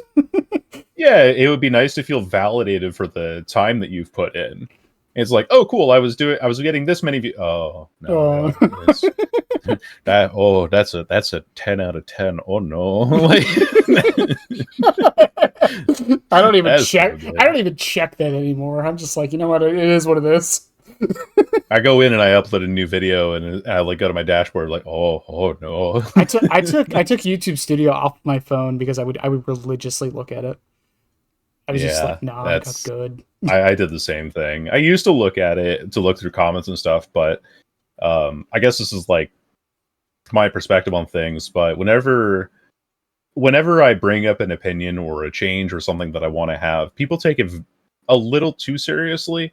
And I have very thin skin, unfortunately. For as passionate and opinionated as I can be, I can also have like very paper thin skin. Like if someone just starts insulting me, I'm like, man, I don't want to be here anymore. And so I've just stopped looking at comments recently on YouTube because with the video for the tier list that I made, where I was like, here's my opinion on every killer. Oh god, a tier list video? No. I know. I made it because I wanted people to I wanted to have a reference for people to be like, hey, what do you think of this kill? I'd be like, hey, you should check out this section of the tier list.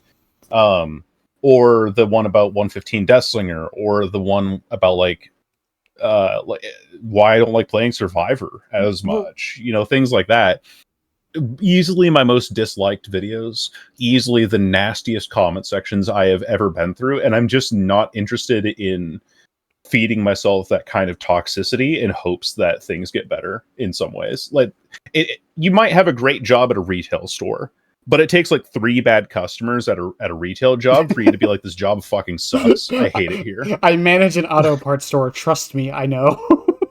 No shit. I actually I had been working in the parts department for an auto dealership as well until recently. I'm moving to a different location, but yeah. Yeah, people think like people get mad at like a grocery store. No, tell them their brake pads aren't coming for another day. You will hear some of the worst things you've ever heard. I have like a work story where because the shop that I worked at before got bought up by a different auto group, some orders were canceled because our dealer or our supplier saw, oh, that's the old dealer code. Okay, this dealer code is terminated. All of your orders are canceled. So we had this like instrument cluster or something that was on back order, and it was like, okay, it's going to be here next week. We have a shipper number and everything. Then the change happens and the order gets canceled, and that customer was livid. Just because of the auto industry, like not working in their favor. And it's completely out of my control in that scenario. I couldn't have prepared you for this. Just today, I had a dude call me up and be like, hey, I had a power steering pump. It was defective when I bought it. I got it warrantied out. I was like, okay, all right, cool, go on.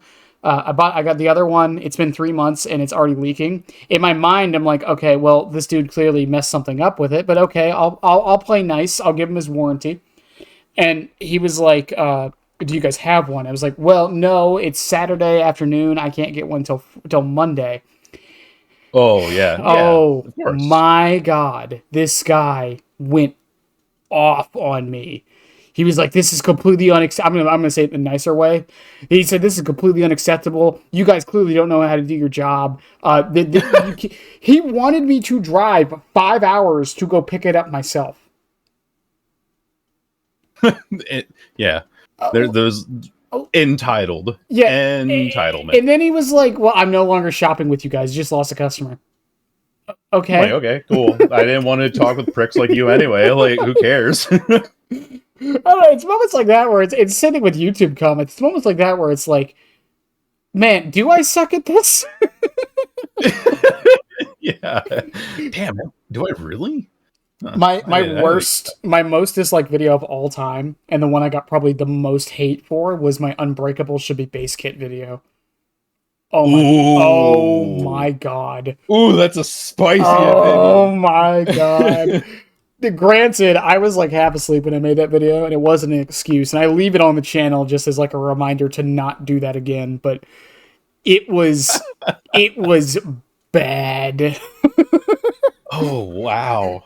I think the dislike ratio is like 90%. It's insane. Oh wow. Oh man, people didn't like that one. That's, And I mean, I like the idea to some extent, but yeah, no, I can see where it fall apart pretty quickly if my you think about idea it. for it was basically like when you're on the ground, once you hit the like find help thing, a 90-second timer starts and then you can get yourself up. That's been my idea with it. That way it Okay, takes okay. 2 minutes and it's not affected by anything. I can roll with it. Yeah, because then if it's like you're on the ground and slugged and well, okay, I think the conundrum that people might have with that is that if somebody gets slugged, instead of staying where they are or on a pallet or anything like that, they could have that 90 they could just crawl to a corner where you can't find them, Mm-hmm. get healed up while their teammates are on hook, and then run and unhook them. And you have no idea where they had been previously, and you just lose all the pressure that way. Yeah, Like but that could be the counter argument for it, yeah, right? but they can only do it one time. Yeah.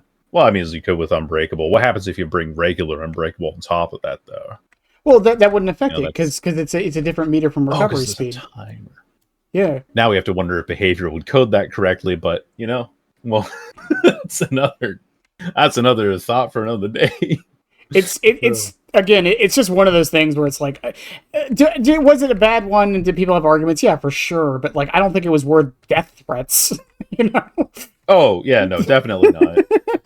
I think it's an interesting one to play around because it is a controversial take, but I don't think it's a bad one I've heard necessarily. worse takes. I've heard way worse takes.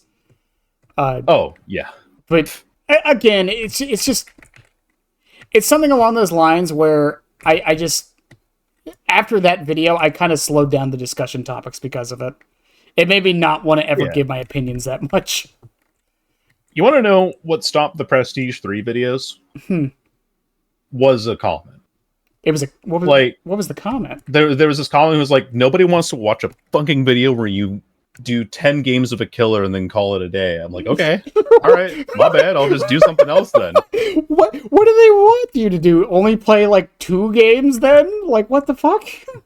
Well, I think the thing that I was doing for Prestige 3 was to play the killer exclusively until I got them Prestige 3. And so I'd have like 20 to 30 games on every killer leading up to that moment. But then as I got whittled down the roster and got down to the killers that I knew that I didn't like as much, like Knight, for example, I'd only played like 10 games maybe of Knight at the most, and I hated playing Knight. Oh, I hated it. And I still do. I still don't like Knight. And because of that, like the stats that I had, just there weren't very many games on it. But I don't know. I think that having the idea being I'm going to play this kill exclusively to Prestige 3 versus the actual execution gradually becoming I haven't played very much with this killer because I just am not interested in them was a source of frustration. And at that point, it's like, yeah, okay, I can't really sustain the original design of what these videos were. So the Knight was the last one that I did, and I don't know how long ago that was. I mean, I think the idea because the best YouTube videos are like stories, and something like that it's like a story in and of itself, like gradually getting better with the killer and learning the ins and outs and things like that. It's just I don't know. People are just mean, man. Yeah, especially on the internet. Like, there's a level of anonymity that the internet provides where nobody's afraid to get punched in the face. I studied sociology for 4 years, and that's the best way I've ever heard that worded. Because there's true though. There's a word for it's car it's impenetrable car safety was a term my sociology professor would use all the time. Oh, interesting. Okay. Yeah, because it's very similar to how people act on the internet. Because you're in who's going to stop you, right? No one's going to run into you because then they crash their car themselves. Why would they? It's just what are they going to do? Break your windows? You have an impenetrable car. impenetrable. Yeah, they can't do anything. Yeah, they definitely can't. Ram into you at 50 miles an hour and cause pain to both of you because they don't care now because they're mad. But it's just a simple thing. It's just hearing it worded that way is funny. Yeah. Well, I mean, like you think of some of the things that some people say to other well, I need like micro celebrity in any case. Like if someone said some of the things that they said to me on the street, like or in the comments that they said to me on the street, I'd be like, shut the fuck up. Like I would tell them to fuck off, face to face, but no, because they're on the internet and they have this safety net, essentially. Like I'm not going to be able to reach my hand through my monitor and slap you for saying dumb shit or for being rude. It's just not going to happen, and so you have that level of safety as you do on the internet, unfortunately. Yeah, and I do always wonder if being smaller makes it worse or better. I think it makes it worse, uh, because you have your vocal minority is sometimes the only thing that you have. Mm-hmm.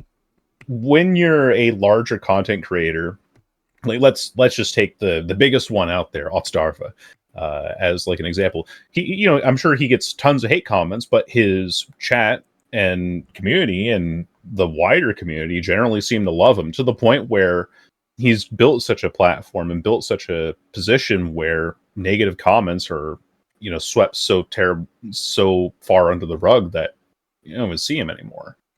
But with a smaller content creator, you have people who are of all sorts that are commenting, and you haven't built that kind of community, you haven't built that kind of platform, and so you're more exposed to that hate because the percentage of that vocal minority is much larger because not as much of the vocal majority is positive as well, relatively speaking. Yeah, of course, and like it's like a safety net. It's just you don't really have that, and I think as I've grown, and I'm sure you've seen it too. It's definitely gotten better to a degree. It has, yeah, At least and for me. at a certain point for smaller content creators as well, you just have to be like, I'm just having fun. Like, I'm not going to even bother nowadays. I'm going to, for me, I'm going to play Deathslinger. If you want to be here for that, cool. That's what I'm doing. I mean, I'm a Chucky man. I used to get at least 3 or 4 death threats a day. Oh my lord, yeah.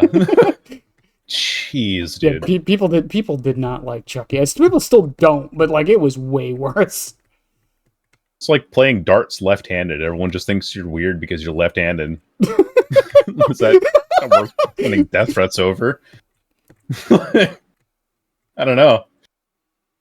People are weird. People are very like I think it's good to be opinionated, and I think it's good to have an ego, but I think that there's also a level of tempering of that ego and confidence, really, that people don't know how to express healthily, and they just think this is upsetting me.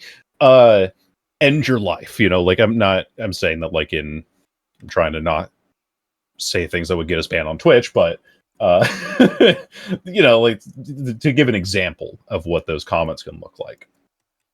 Yeah, for sure. It's one of those things too where it's just like I don't know how you're supposed to take it sometimes. It's just like I've gotten to a point where I just ban people from my YouTube now. I wouldn't like that before. I think you have to, really. You have to sometimes like cut it out at the root. Yeah, in that way. Because otherwise you're just dwelling in the misery at some point. It's just like, I don't have time for this. I got a job. I pay my bills. I'm good. I got other things to spend my time on and experiences that just are not worth me trying to reply to comments or even really wallowing in them, I guess. So. I don't know. It does suck too because some people do give like good comments and I like the discussion, but one bad. That's all it takes. And do you find that the level of death threats that you received on playing Chucky was relative to when he was more powerful, like his power level overall?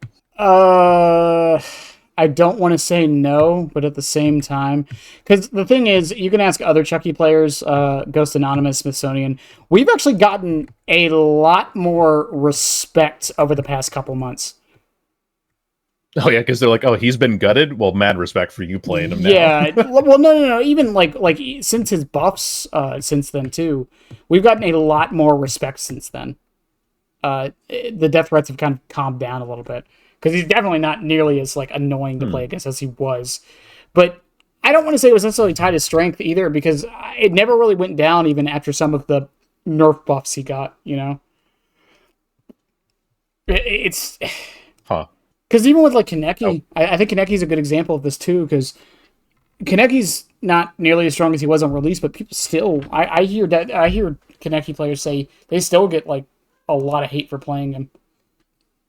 I wonder if that's just a recency bias thing at that point then. Like, people are like, oh, that's the new shiny toy. I hate playing against it. I wish it were dead. It could definitely be that. I don't think it's the only factor, because I mean, Twins gets the same treatment as well. You don't see Twins very often. That's the difference. Twins also has to play into a slugging play style, which nobody enjoys, but because like that's how it is. Being the Chucky guy on YouTube, which will change soon. By the time you see this video, it actually probably will have changed. But being the Chucky guy on YouTube, because I was curious, because Chucky had a really high pick rate. He was like 5% pick rate, which is really high in this game. And I was curious why there's not that many YouTubers that play Chucky. And I've asked a few, and the response was always the same. The hate. That's the only thing. That's what stopped so many people, was the hate.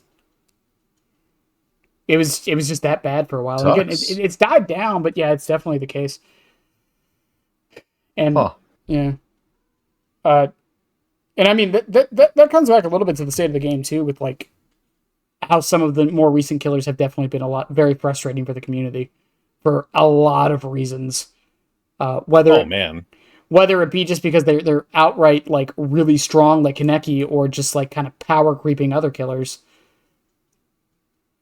Which is, I think, to Houndmaster even. You don't see Houndmaster very often, if at all, but the couple of times that I have played her, she feels so unbelievably oppressive. Oh, she's so good now. I wouldn't even necessarily say oppressive, but I can understand why people think that. I do think her cooldown buff to compensate for the bugs needs to be reverted, but otherwise, I think, because again, she has everything a killer needs. She has map mobility and a chase tool. That's the two things a killer needs, and she has both very easily available. She has a magic missile dog that she can redirect. A pocket Chucky. Oh, there you go. It's no longer Snug, it's Pocket Chucky. Well, because I mean, the last few killers we've gotten, I mean, Dracula, Houndmaster, Kaneki, even like Vecna to a degree, and Chucky and Xenomorph. The only real outlier has been like Unknown, but even then, you could argue that Unknown's been very strong as well. They've all been pretty decent. None of them have been like flops as far as strength goes. Unknown's map presence is pretty stellar. The projectile has fun ramifications, but really I do think a lot of people say that Unknown's power comes from the teleportation. Oh, for sure. I mean, map presence is a massive thing for killer strength. His snowball potential is also insane. Yeah. You tag a couple people with the weaken status, teleport, knock one down, tag another, and injure them, and then suddenly the door has swung wide open for the Unknown to close the game out. Yeah, and again, same with Kaneki. Like Kaneki, just his map presence is insane, and he has a lot more control over it than Unknown does. He's just a little bit slower with it. Yeah, exactly what it is. Yeah, same with Houndmaster. It's part of why I think Freddy is as strong as, or not as strong, but it's why I think Freddy's numbers are inflated. I don't think it's a slowdown. I think it's because he can teleport across the map. I think people also generally don't know that you get revealed while healing if you're asleep. Mm-hmm. As soon as people start using alarm clocks more frequently, Freddy becomes a lot less powerful. But for the time being, it's the new thing. It's not clearly communicated to the survivors that he's nearby if you're healing while asleep. Yeah, for sure. There's that too. Yeah, and again, it's just like I because that's another one is the Freddy rework, right? Yeah, that made him like decent, or a lot better than he was. But it's kind of like power crept some of the older killers. I mean, Pig is still in the state she is. Myers got some of his buffs, but he's still Myers. God, don't get me started on Trapper. Like, Yep. as friend of the channel, Pally puts it, how is Trapper and Nurse in the same video game? Right. It's Nurse, I can teleport through walls. Trapper, I place down traps. I can only carry 2 at a time. They stun me, and they have a very forgiving hitbox that survivors can walk around.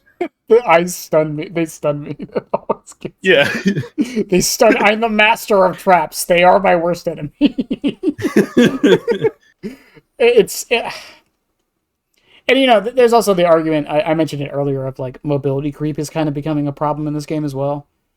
But I hate to tell people this, and every time I bring it up, people call me dumb. But mobility creep is a problem in every video game. It's not just Dead by Daylight. Oh, very much so. We saw this. I mean, even if we look at League, right? Yeah. Like, League is a great example of mobility creep hitting a game. Well, because it's like what, like, who's the League developer who does like the daily videos where like they talk about game design on stream? Is it August? I don't know, actually. I haven't played League in a number of months, and I've never really kept up with their dev streams. I just look at passionates occasionally. It's not a dev stream. It's literally a dev on stream. It's not like an official thing. He just streams and answers questions from the community. It's not August, is it? It might be August. Freak? Wait, who made Jinx? Was it certainly T? I mean, I know that T is a controversial. What do you mean? Darius is perfectly fine. Figure. Yeah, and so is Yasuo and Aphelios. So, I mean, like perfectly normal designs by certainly T. I forget the developer who did it, but he was talking about mobility and like why they make so many characters that have mobility, and what he basically said is it's because they resonate with a lot of people because of the flashy plays they can make, the options it gives you, the choices you can do with it, and that's similar in like every video game ever made. That's why mobility is so popular. It's a fan of that perspective, yeah. And it's always going to be the case. And in a game like Dead by Daylight, where it's basically a time management game, mobility saves you time. So it also becomes a really powerful thing in this game because of that. And it's just, I don't know what the solution would be, because we can't just nerf all the dash killers. I mean, we could, but I don't think that solves anything. I think the solution would be to try and design a power that's a little bit more around not just let's mobility and they damage at the end of it. Mm-hmm. Well, we got that with Kaneki. Oh yeah, sorry, we're talking over each other. That was my brain was buffering my point. No, sorry, you're good. Yeah, I was gonna say we got that with Kaneki though. The hit's free. Yeah. The injure's free, but he has to down you with an M1. But then people still argue that he has, the dash mobility, right? Mm-hmm. Like, I think with a lot of the killers that you've had recently, you have Chucky, who dashes and damages you for a damage state. You have Xenomorph, who moves around quickly on the tunnels and then hits you with the M2 for a damage state. You have Unknown, who teleports and then globules you. But even then, like, in that, you still have a lot of different ideologies. It just happens that they have mobility on top of that, right? But Kaneki has the dash, and then the tag, and then the dash, and then cancel, and M1. Yeah. So, I don't know. It's just a weird, like, because again, like, even if they nerf Kaneki into the ground somehow, it wouldn't matter, because it's the same thing with Blight and Billy, right? Even if they nerf Billy into the ground, he can still get across the map so fast, it doesn't matter. Even when he had the overheat mechanic, he still wasn't terrible. Just for that. He was better than Trapper. Yeah, he was good just for that fact alone. Just because he could get around the map super fast. And that's just always going to be powerful in this game, and there's no getting around it. There's no nerfs they can do to get rid of that, or buffs they can make to other killers to make them better than that. The other one, Dracula, as well. He's one that I always forget about. Yeah, because of the bat form. And wolf form, because you have the double dash. Yeah, it's just, again, map mobility will always be powerful in this game. When Freddy, before his rework, that was like the one saving grace he had. Was the hinder, yeah, or the teleport to the teleport to gens generators. Yeah, and the problem with it was he couldn't do it on finished gens, but still, like, he still could get around the map super fast after a hook. and that let him keep his Yeah. pressure up and save on time. It was just good for that reason alone. And it's just, I don't know what the solution is, because even in League, they didn't really give up on it. They just found ways to mitigate it a bit by giving characters ways to stop it. But that doesn't fix the problem as a whole. It just fixes it in those situations. I mean, because they made a whole character designed around countering dashes, and she really doesn't even do that. Yeah. Vex. Yeah. Oh, you get bonus damage or charge your passive better against dash characters. Ooh. Ooh, scary. Ooh. Meanwhile, Mbessa, like, just That's my like, god. she dashes after every ridiculous. ability, right? I don't remember. Yeah. Like Riven, but less CC, but more dashes and on steroids. And Callista, the character that had... Callista is, you know, I've compared Skull Merchant to a lot of characters in League, and I've never really realized her closest parallel is actually Callista. Yeah. Nerfed because of the like implications of her kit. Yeah, I never really thought... Yeah, nerfed into the ground because of the... She was never allowed to be good. Crazy. Yeah. Crazy what they've done to both of those characters in both games. Yeah, I used to compare her to Yorick, but the more I think about it, yeah, it's more like Callista. It's a great comparison. I know that a lot of my viewers are League players or former League players, so they'll understand that comparison too. Yeah, and it's just like in Rainbow Six with Jaeger, except it was unsuccessful. Oh yeah, it didn't work. He's still picked anyway. Hilarious. Well, the funny thing with the Jaeger changes to me was always like, we're gonna nerf him. Oh, so people still are gonna bring him. They're just gonna hate playing him. Okay. Yes. It's Jaeger got his gun recoil increased, 5 bullets taken out of the mag, set down to a 2-2 speed. Yeah, 2-2, yeah. And yeah. They made it so the ADS only works on one projectile, but it didn't matter. But it refreshes, regularly enough for it to be like, okay, cool. Rainbow Six Siege had this problem I call reverse power creep. Because the characters in the game that were really good were all the base characters. Oh yeah, because Sledge was a 2-speed, and then they took away his SMG-11 and then broke his kneecaps. Mm-hmm. And he still picked all the time. He's 2-speed again now. Yeah. But and then they tried to power creep him with Ram, and it didn't work. Yeah, yeah, because he's still more precise than Ram is. Yeah. Oh man, we're way off the beaten path here. We've gone down the rabbit hole, but it's been great. It's been a good time. For state of the game though, like for Dead by Daylight, I think that's the thing that is looking at these other games and where they've gone direction wise with this, because Dead by Daylight's also an interesting game and how it's set up. Because I've mentioned this before with like when Circle of Healing was meta, Plague's pick rate didn't go up. Oh, interesting. Huh. Which is weird to me, because if this was any other video game, if something like that happened, the character that counters it, their pick rate would have gone up. Huh. So Dead by Daylight players just aren't good at adapting. Well, I don't want to say they're not good at adapting. They just kind of play what they want to play. Which is a fine thing. It's just like it because Dead by Daylight is in this weird state where it's not a competitive game, but it is a competitive game. Because, in League or Rainbow Six Siege, if something becomes meta, people figure out the counter meta and run the counter meta.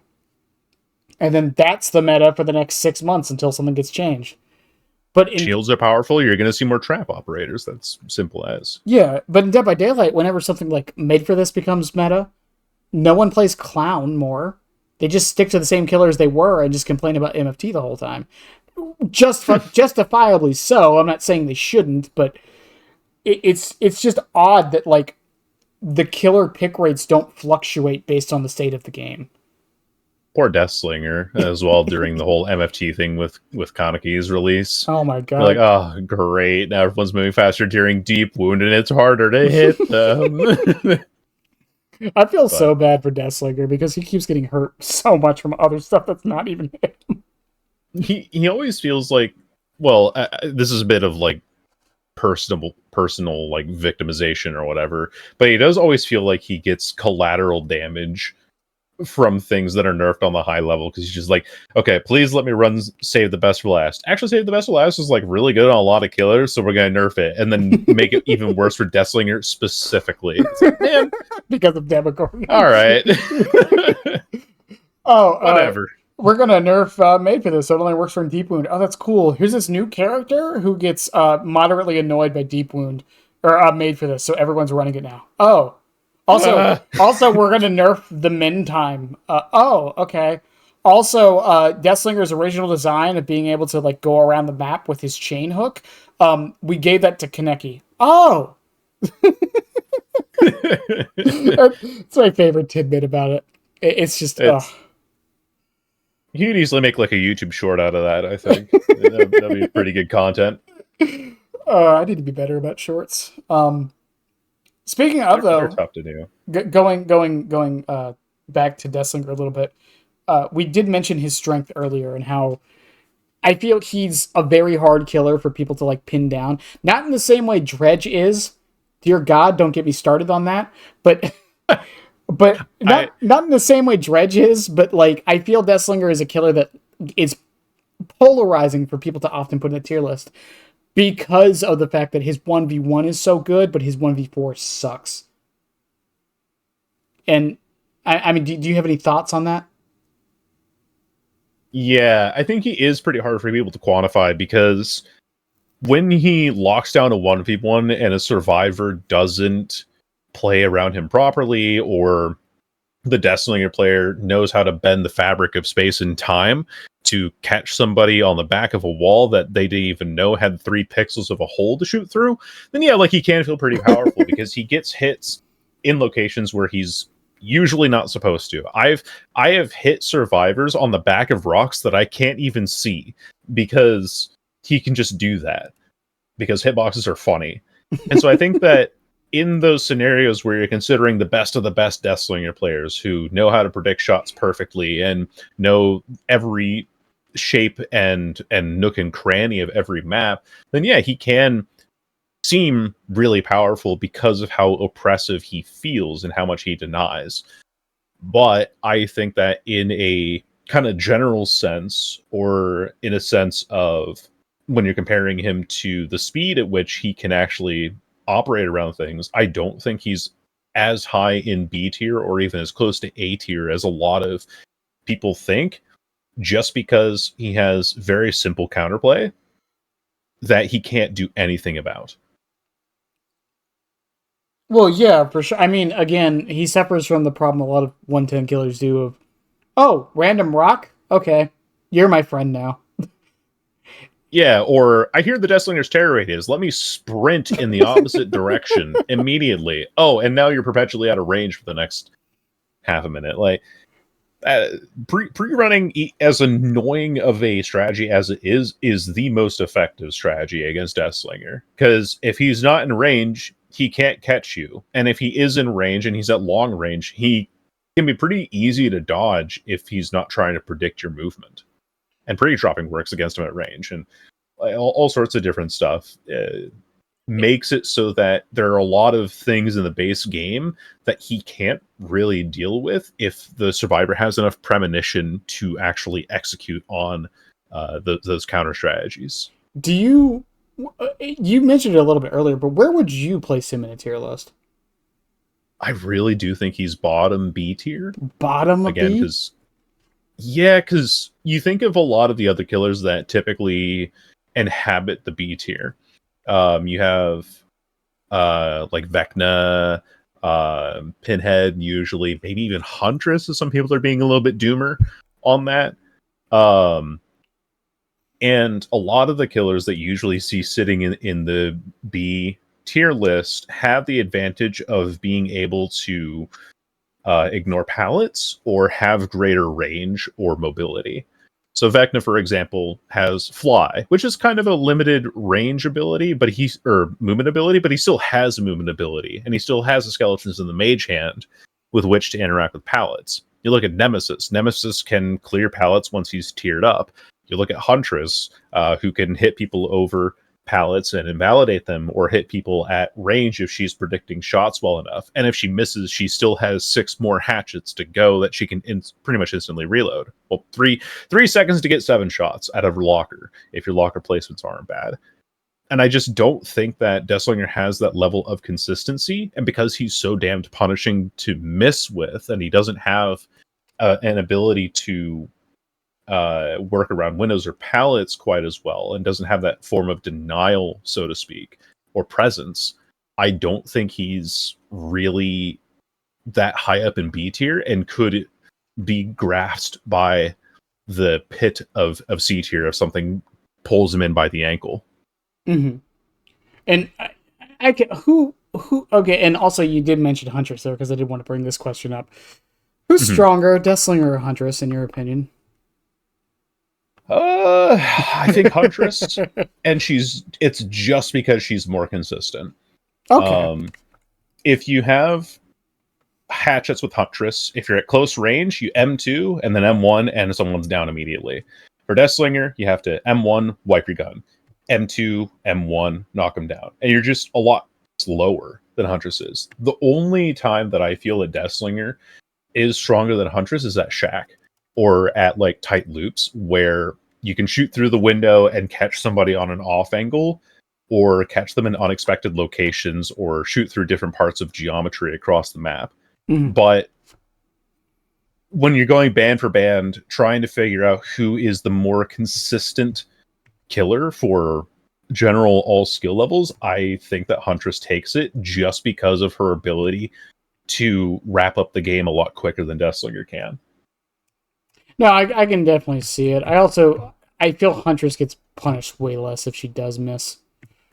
Yeah. Oh, I whiffed. Okay, cool. I have another hatchet. I have 6 more ready. It's really not that bad. My Huntress games are horrendous because I play her like Deathslinger, and that's not how you're supposed to play her. But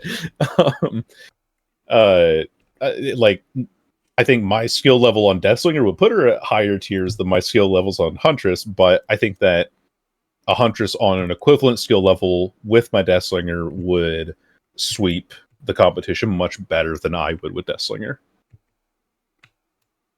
Yeah, and again, like, it's a debate that the community's had for God, it's been years now, hasn't it?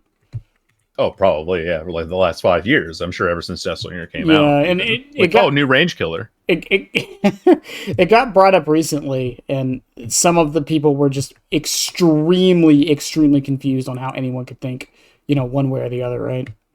And it's just Of like, course, yeah. I feel like they're close enough where like the argument can be made for either or. It's not like super definitive reasoning, So I'm you like, pick apart specific scenarios and point them out to each other and be like, well, but Deathslinger can hit over this rock. Huntress couldn't hit over that. It's like, yeah, but that's one specific scenario. If you're talking general consistency, I think Huntress has it. Mm-hmm. And she's a lot easier to learn, too, I think. Yeah, and another thing that's really funny about this is what you said, that Deathslinger was really hurt by pre-dropping pallets at range, pre-running, and pretty much everything you said he has a problem with. I'm like, wow, Chucky has the same problems. Mm-hmm. Yep. It's just, I don't know. It's just really funny to me because often one of the bigger comparison points, people often bring up Chucky to spirits, and I'm like, no, his biggest, like, his easiest contender is Deathslinger, I feel. Hitting at ranges, 110 killer, you get countered by anybody pre-running. I do think that Chucky has the benefit of greater mobility than Slinger has, but I would...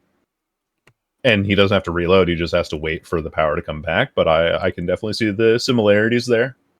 Yeah, but would you rather wait to reload for like 2 seconds, or would you rather or would you rather wait 12 seconds before you could shoot again? I mean, even then, if I'm landing in M2 or I'm closing the distance, I think that having the M1, because I've closed that distance so readily, is a lot more favorable in at least pressure scenarios than, oh, I've missed a shot and then I have to reload and they can just make more distance off of it, instead of being like, I can just close the gap again or really quickly change my focus here. Because when you don't have the power available for Chucky, I guess like you are just a 110 killer, but you have the third person, you have the height advantage or disadvantage. I guess it'd be considered an advantage. Like you're harder to see, and then you also have the M1 immediately after you've already cleared all that distance. Deathslinger has to clear that distance first, and then land the shot, and then get the M1, and then reload. Like there's a lot more steps, I feel, but I can see the argument going the other way too, though. Where you're like, okay, I have to wait 12 seconds until I can close this distance again. Do you? I know you brought up a little bit too. Do you think people do oversell the 1v1 a bit too much when they do make tier lists and such? I think that when people make tier lists, they tend to think of the killer in all of their best capabilities, and not so much in what their detriments or counterplays are. So, for example, I think that Aughts rates Hag a little bit too highly. I know it's a very specific thing, and I'm not like trying to drag him down on this, but I do think that the Hag, he rates her like A tier or high B tier, and I think that she's more comparable to the Onryo, where if you're in a zone that is affected by her power, she feels really strong. Mm-hmm. But at the end of the day, she is an M1 killer if you're in a zone or interacting with her power in a way that she can't counter. And so, but now if someone walks into the spiderweb as Hag, yeah, she can feel like an A tier killer because nobody can do anything when you're in her nest of traps. But that's also considering the best of the killer. Now let's consider what's the weaknesses of the killer. Ooh, okay, well, she now falls way down the tier list. Same with Deathslinger. They were like, okay, in the 1v1, incredible, can get really fast downs, can invalidate a lot of pallets, really satisfying to play. But the weaknesses and the counterplay for Deathslinger, just there's so many drawbacks inherently to his gameplay that I think that people just don't consider the drawbacks as much as they should. Yeah, and I think, again, part of that is just like, I do think people do oversell the 1v1s way too much, personally. Mm-hmm. Which is his strength. Yeah, for sure. I don't know. It's just one of those things where I feel like it's way too overstated how good some 1v1s can be. And I don't know. Because it's just like, how do you really determine strength if a killer can't keep up in the match, but is still somehow able to like beat everybody at any loop they want to, basically? Right. Like, how do you even quantify that on like a tier list properly in comparison with everybody else? And that's not even bringing a lot of experience, I guess. I don't know. And that's not even bringing into the equation of like perk synergies, because that's something else Deathslinger has really over a lot of killers, because he's technically an M1 killer. Now, before someone, I know he's an M2, you know what I mean? Yeah. No, like he has to down with M1. He gets benefited from having M1 hits. I try to go for M1s more often than stuns, even though the timer on a M1 recovery and a stun are virtually identical. Mm-hmm. But the difference being that when you get stunned, your camera gets shifted down while you're in that stun recovery, and so it's harder to keep track of a survivor after you break the chain if you don't know they're playing in that loop. Yeah, for sure. And it's just like, again, that's why like rating strength in general is hard, but for a killer like Deathslinger, it's even harder. Yeah. I can see arguments being made like, okay, well, if you didn't miss your shots so much, I'm like, oh, I'm sorry. Yeah, I know I'm bad sometimes. Well, I'm not like always the greatest player, but yeah, if you just never miss, like, come on. Just listen. You've never missed a slice and dice in your life, nope, right? Like that's never. It's never happened once. Nope. So I don't know. That's how I feel about power level. I think bottom of B tier, so he's not terrible and he has good potential, but the simplicity of the counterplay versus the impact that it has on the killer makes him feel so sluggish sometimes when you compare him to other killers that can be placed in a similar middling tier. Mm-hmm. And again, like at the end of the day, it really is. I mean, if you enjoy playing Deathslinger, you enjoy playing Deathslinger. I do. I love him still, even though like I understand his flaws and I understand my flaws. He's just so much fun. I love my old man. Again, who gives a shit if he's S tier or B tier or whatever? Yeah. I know somebody who plays Skull Merchant still. Like that's Not Pixel Bush. not Pixel Bush. No, just a friend of mine in my community. Like he just like I played some Skull Merchant. I'm like, hell yeah, dude. Uh, I'm happy for you. People can It's still find fun again, for that. it's just yeah. Deathslinger, like in a lot of the 1v1 killers again, like Chucky, Spirit doesn't really fall into this too much, but she also has the same issue. Where I do think people do oversell how good they can be. That's all. Yeah.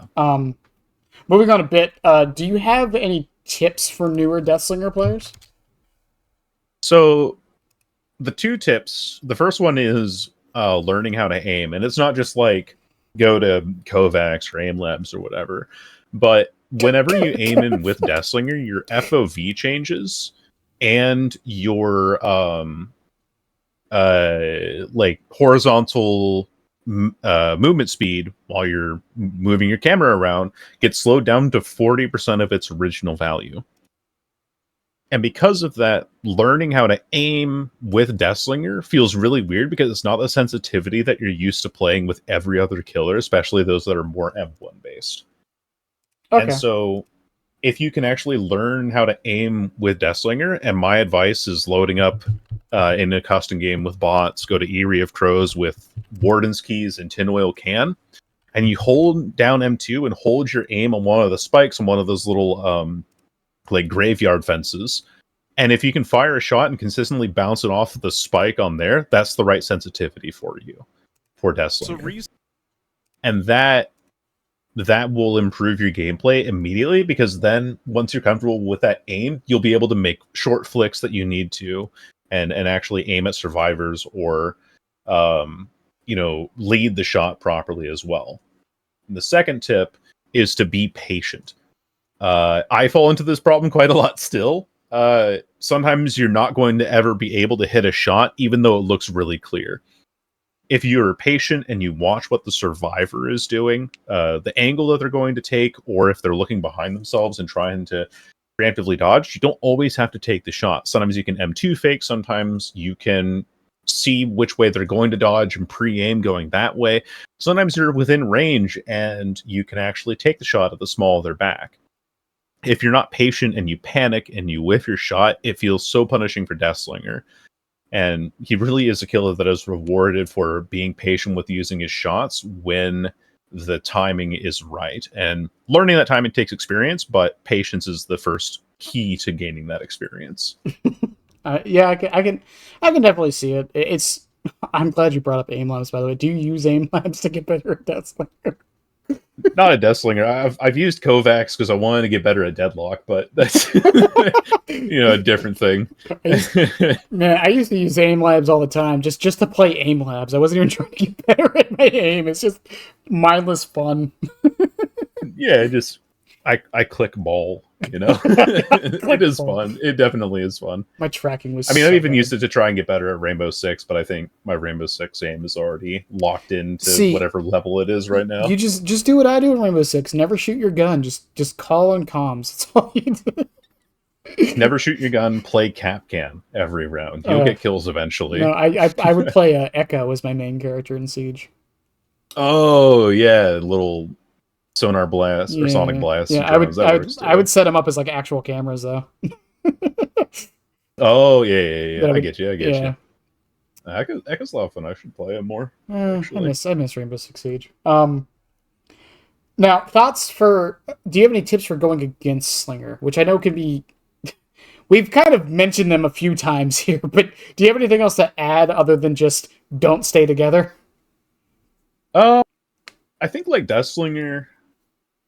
Let's see. So don't body block against Deathslinger, actually, because if a Deathslinger is worth their salt, something they can do if you're close by and trying to body block is right before you start the lunge, if Deathslinger throws their camera straight up and lunges and then turns their camera down right as they go around the survivor that's trying to body block, they will land the hit on the person they speared 9 times out of 10 because the M1 hitbox won't hit the person that's trying to body block. Mm-hmm. So you're just wasting your time trying to body block for Deathslinger.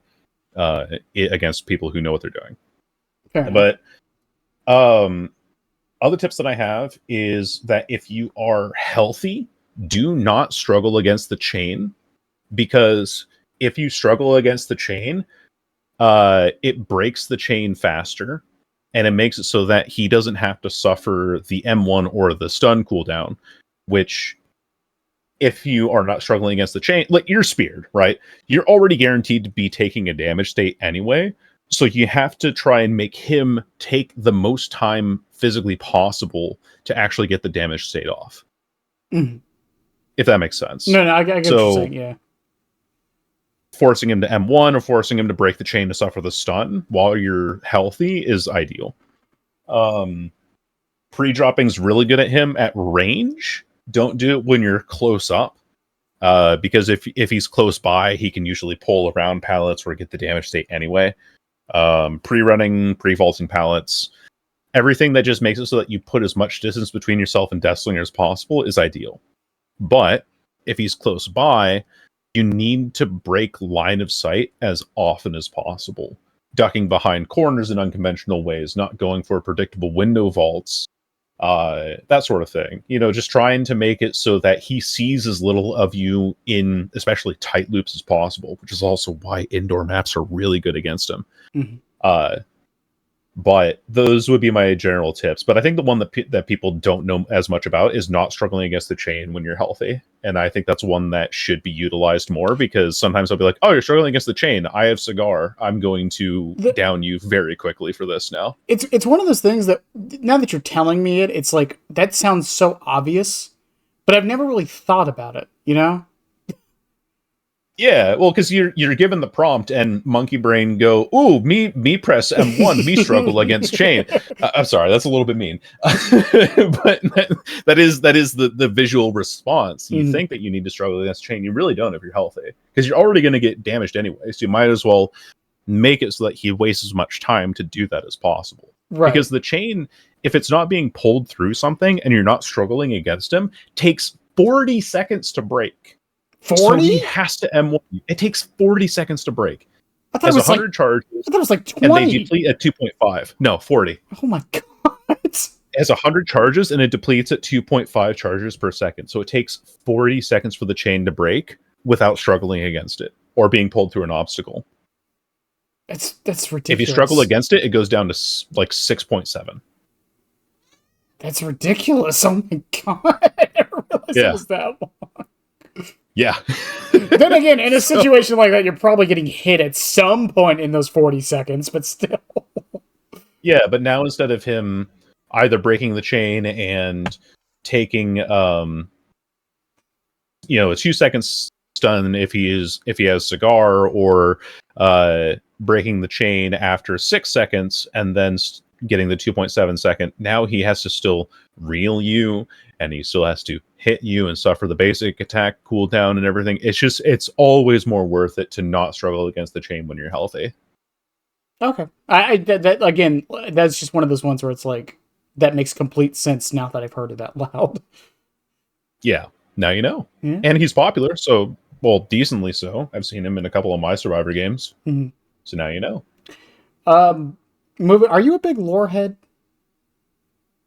Not really. I mean, I've read through his basic lore, but I haven't read through the one in the tomes. So if I asked you for thoughts on his lore, would you have anything to add? I put this question in here just in case, because sometimes it leads to interesting conversations, but I think just as a general character, I think that his lore and his design complement each other extremely well, and that's what I like for his base lore. And I think, like, a bounty hunter with a spear gun just sounds cool, and he's a master of mechanics, like, and you can see all of that in his design. So I think that his base lore complements his design very well, and I think that's where I am the most appreciative of it. But I unfortunately I'm not Pixel Bush. I'm not reading through all the tomes and gathering every bit of information. I'm like, oh yeah, I know where he comes from. I know what his background generally is, and I think he looks cool, and he fits what was written about him. The one thing about his lore I will bring up that I do really appreciate that they did was they showcased of discrimination of Irish people that often gets overlooked. Oh yeah, very much so. Yeah. And I applaud them for that because also the fact that he's an Irish cowboy, that sounds like it's funny because when I say it out loud, you're probably going through your brain thinking how common it is. You would think it's more common than it actually is because it really isn't. And I just appreciate them for doing that. And the parallel it has with Zarina's story is also really interesting. I also like the add-on, like being, or his gang being named something that sounds like it would be an Irish name, or a like we're the Hellshire gang. Like, yeah, that sounds like something straight out of Ireland. Sure, why not? I think that is a cool bit. It's just really cool. And again, also his parallel. I forgot who brought this up to me. I think it was a comment actually. The comparison between him and Zarina is also really interesting. Because oh yeah, they have like no connection, like basically, unless like you really think about their lore. Because the difference is that Caleb was resentful for the discrimination he felt and like got angry about it. Zarina used it to her advantage. Well, not to her advantage, but she learned to mask, right, and like kind of get rid of her culture. So it's Serena's remind me, she's Ukrainian, right? No, I main Zarina. I feel like I should know this. I actually don't know her ethnicity offhand. I feel bad. I really don't. Zarina Kassir. Kassir. Yeah, I don't know her ethnicity offhand. I just to Google vaguely, but you know what? I'll still take you like your base appearance of the or perspective of the lore as like a pretty interesting parallel, because even with them not being really related to each other, obviously totally different time periods and everything, I do like that kind of yin and yang, that duplicity that they both strike in Zarina overcoming versus Caleb falling into his anger and darkness in that way. She is Lebanese, by the way. Lebanese, okay. Because so sometimes like the game will bug out and it'll be like survivor name, and for Zarina it's like survivor Ukrainian, which is apparently I've been lied to by the game files. So according to her Wikipedia page, she is Lebanese. I'm going with that. That makes sense. Someone in the comments will correct me, I'm sure.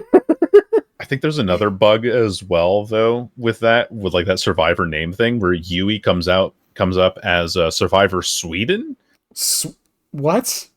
Which I know that's not right. Listen, I know.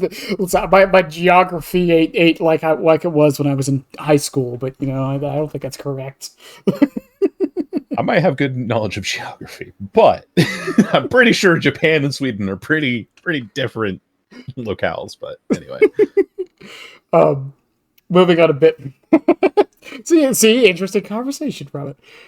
Skins. Deathslinger is. I don't want to say he's hurting for skins, because he definitely gets a few, and the ones he does get, in my opinion, are almost always bangers, with a couple exceptions. But do you think he has enough skins for how long he's been in the game? I think he does.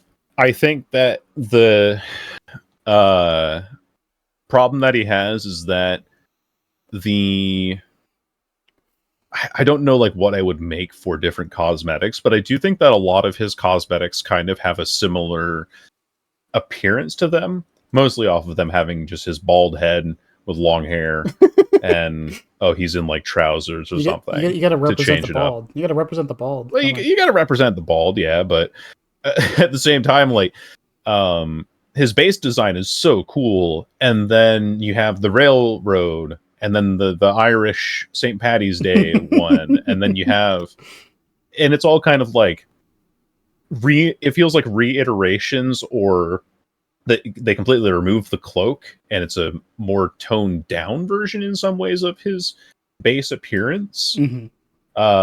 I think Blighted is really cool, but the problem that I have with that one is that Deathslinger already struggles with sneaking up on survivors to the point where Blighted is just a damned Christmas tree. Like, he is lit up, he is glowing, and you can just see I him so easily from a distance when you run Blighted. I Like, people pre-run me so much more when I run Blighted. I love Blighted Chucky, but I don't run it because the feet sticking out give you away for Chuck spots. No way. I didn't know Yeah, it's the that. only reason I don't run it. I would if it didn't, because I Chuck spot so much. Yeah. But The one that I actually really like is the Moth-Eaten Deathslinger. That's the one that I usually run the most. that's one of the more recent ones, isn't it? No, I think it's one of. Well, maybe it is.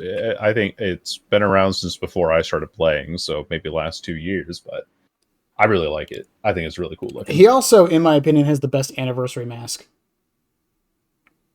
The deer head. Oh, that's the like deer. the golden deer one or whatever it is. Yeah. I was running it when I was playing 2v8. But yeah, it's that I think it's the best anniversary mask of the bunch.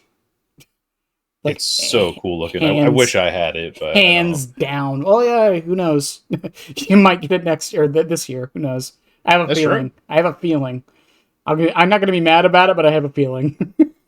I'll be like, limited time. It's back again, like they do with all the other holiday-based skins. I can see it. I can see it. I definitely pick it up.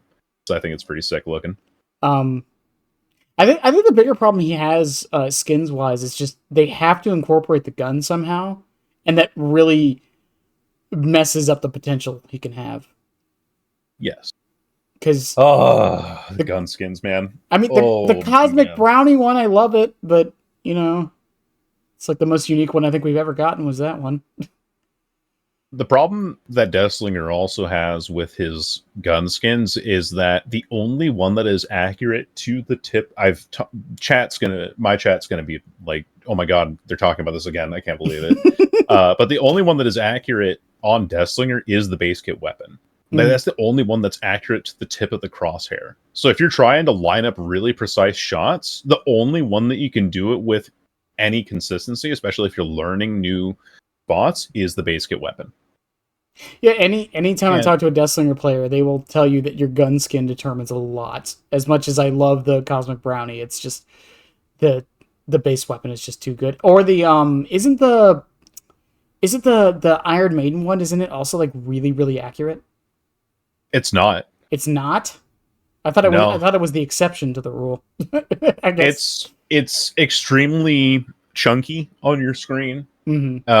And you can very barely on the Iron Maiden skin see the tip of the like the crosshair that comes up at the end of it. But again, the gun is not accurate to that tip that you can see. I see. So even though you kind of technically have a quote crosshair, you're better served still getting precise shots with the base kit weapon.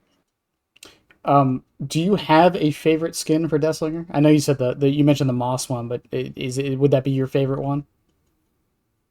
I think I like Blighted better personally, but it just has the problem of you are a light display. You are like a drone. You are the drone scene from Megamind, running around with that thing, like with how many lights and bright colors you are. But presentation. Like, I want to go presentation. I want to kind of blend into the map a little bit. I want to play a stealth build. Bling, like shining arrow signs pointing at me, like a neon sign in an Irish Chinatown. Irish pub music starts playing. What the hell is this? I hear bagpipes would be Scotland. Whoops. But just a bit and half of the audience. Yeah. But no, I really like the look of Blighted, but for like general use versus appearance, I really do like the Moth skin too.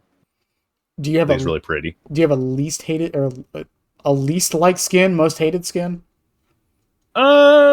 I would say my least favorite is probably the one that was released in. I mean, aside from the recolors, obviously, because it's just like, oh, whatever, he's a different color coat, who cares? But there's one that came out in the Battle Pass, or like Rift Pass, whatever they call it, a couple passes ago, where he just has brown overalls on, and it removes his cloak and his hat. Like he has no aura. They took away my boy's sauce entirely, as the kids say. Hit that skibbity. I'm losing my freaking mind. Just say here. gritty. Just say gritty and move on. Yeah, okay. We hit the gritty. That's on site. No cap. On God. Poggers. All right, there we go. Ohio. I think we got... You forgot Ohio. Oh, I forgot my Skibbity Riz Ohio Sigma Giat. Whatever the fuck brain rot I could throw in here. Oh man. Personally, Woo. I'm gonna get some hate for this. Do you know the skin Otofu runs all the time? I've seen Otofu play. I don't know which skin you're talking about. It's the red ox one. Oh, where he has the big horns? Yeah, okay, I know the one. I fucking hate that skin. I don't know why. I hate it so much. Not using it, I just look a little goofy. I just hate how it looks. I don't know. It looks like he's wearing like a one suit like pajama set. I know exactly what you're talking. I'm gonna look at the store to see if I can actually find it. There it is. And now that I've said that, anyone listening is never going to be able to unsee that. Oh my god, you're right. He does have a pajama suit on. Look at him. It's because of the V. That's what it is. Wearing his onesie. It looks like a bathrobe. Yeah, it's because of the V. I don't know. Sad that they had to put bandages across his chest. Free the slinger nips, please. Thank you. I just hate it so much. I like it. It's such a personal thing. It means this nothing. This is the skin that I'm talking about too. He does some mechanic laying, but yeah, the remaining wrangle. That's what it's called. But yeah, I'm showing the skin on screen here on stream too. Yeah. So if you can send me a screenshot somehow, that would be great. Oh yeah, here, let me get the quick one. Yeah, just that skin's the only one like I absolutely despise. I don't know why. Look at him. They took away his aura. Where's his hat? Where's the cape? Where's the frock?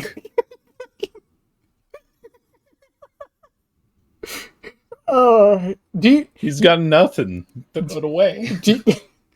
I brought it before. I really want like more sci-fi skins, and I feel like Deathslinger would be like a perfect candidate for it. Oh, absolutely, yeah. Like you could easily do, I don't know, a laser blaster, but not obviously that he shoots lasers, but more so in the style of Stormtrooper blasters from Star Wars. You could easily incorporate that into his design. Yeah, you could still make it a laser. It's slow moving enough. That's true. You could make it a laser.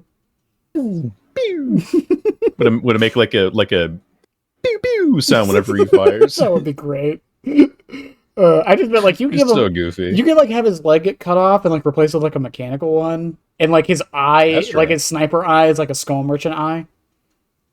Becomes the Terminator, has the one red glowing eye after his face is melted or something. I don't know. Yeah, give him the Terminator trench. Yeah, just give Terminator, just give Deathslinger a legendary Terminator skin. I'd buy it.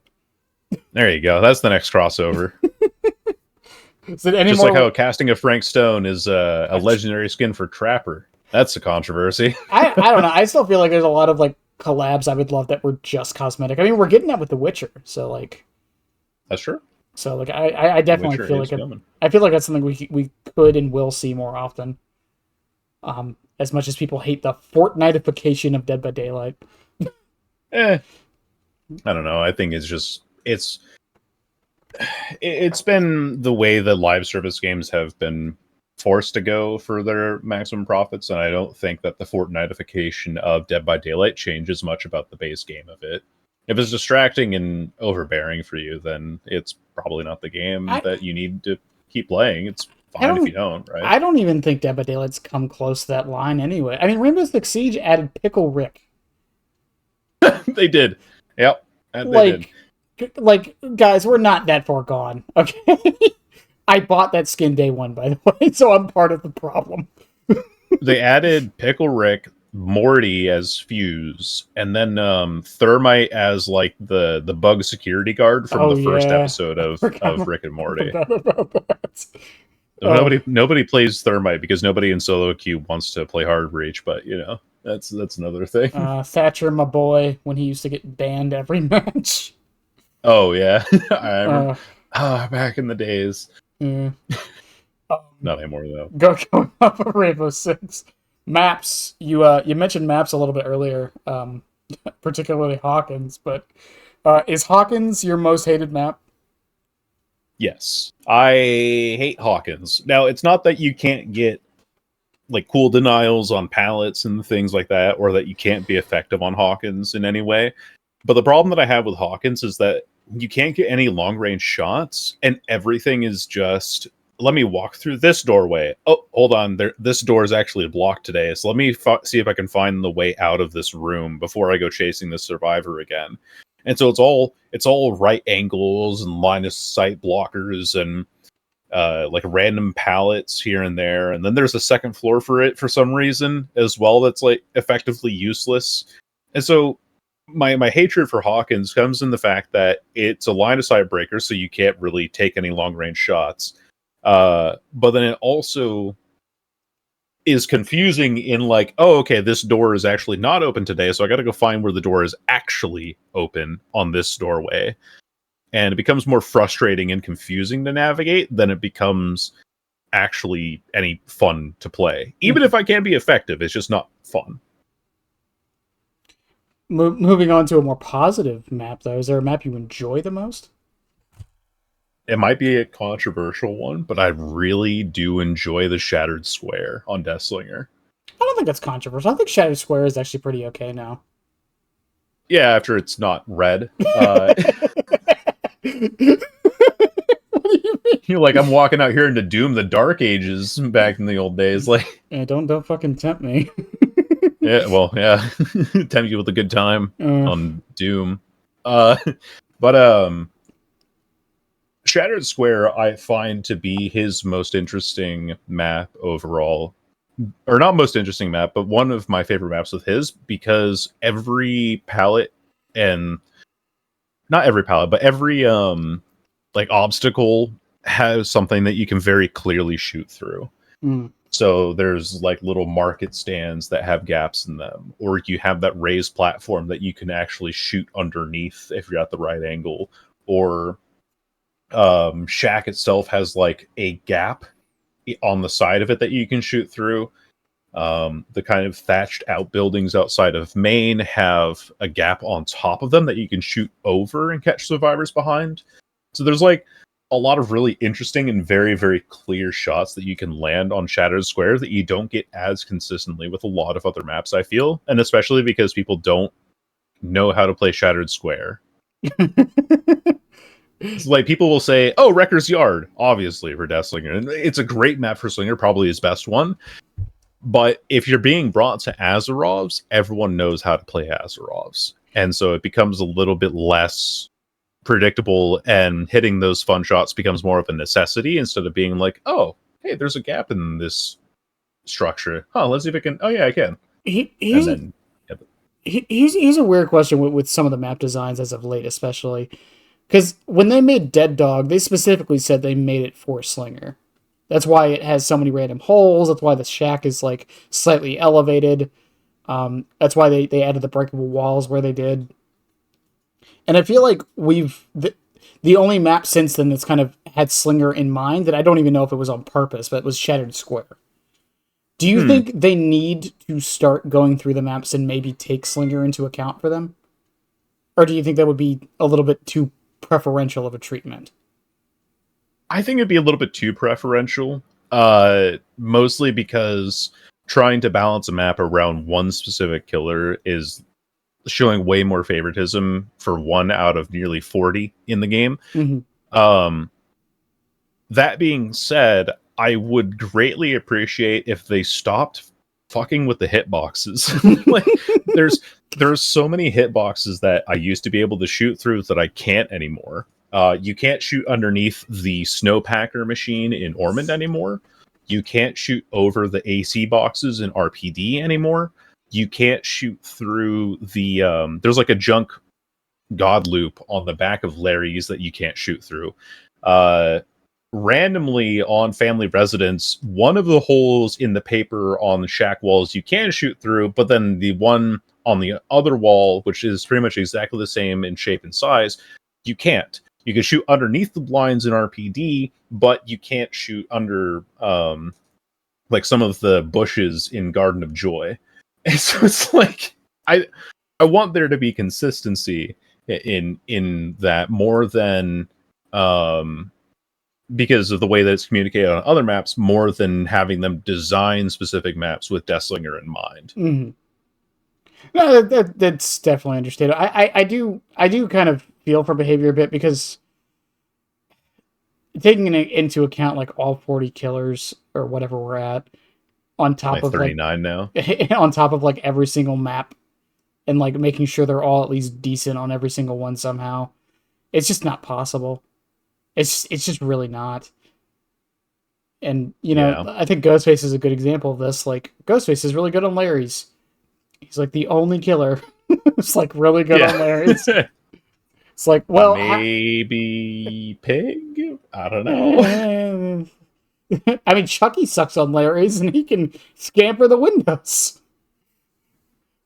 Scamper the windows. Your camera gets locked, and you're now 10 meters away. Good luck, bud. Oh. I know the feel. It's ridiculous. I fucking hate Larry so much. Me too. Like, the windows are annoying as well. It's very much the same as Underground Complex, but I think that the limited navigability of Underground Complex compared to Larry's is far more frustrating. Slinger. It's in the background, but I remember when Haddonfield first got reworked, that main building was one of the worst things in the world for Deathslinger. Oh my god. When it had the double windows. So terrible. Oh my god! Because it didn't matter if you shot somebody, because they would just make the window, and now you can't pull them anywhere because they're inside the house. Yep. And your chain would break, and if they're already injured, then whoop to fucking do. Yeah, and you couldn't run them down because you're 110. So it was the same as that window on the Garden of Joy and main building. Yeah. At this point. Oh, it's so bad. Stop making windows with elevation behavior. Stop it. Yeah.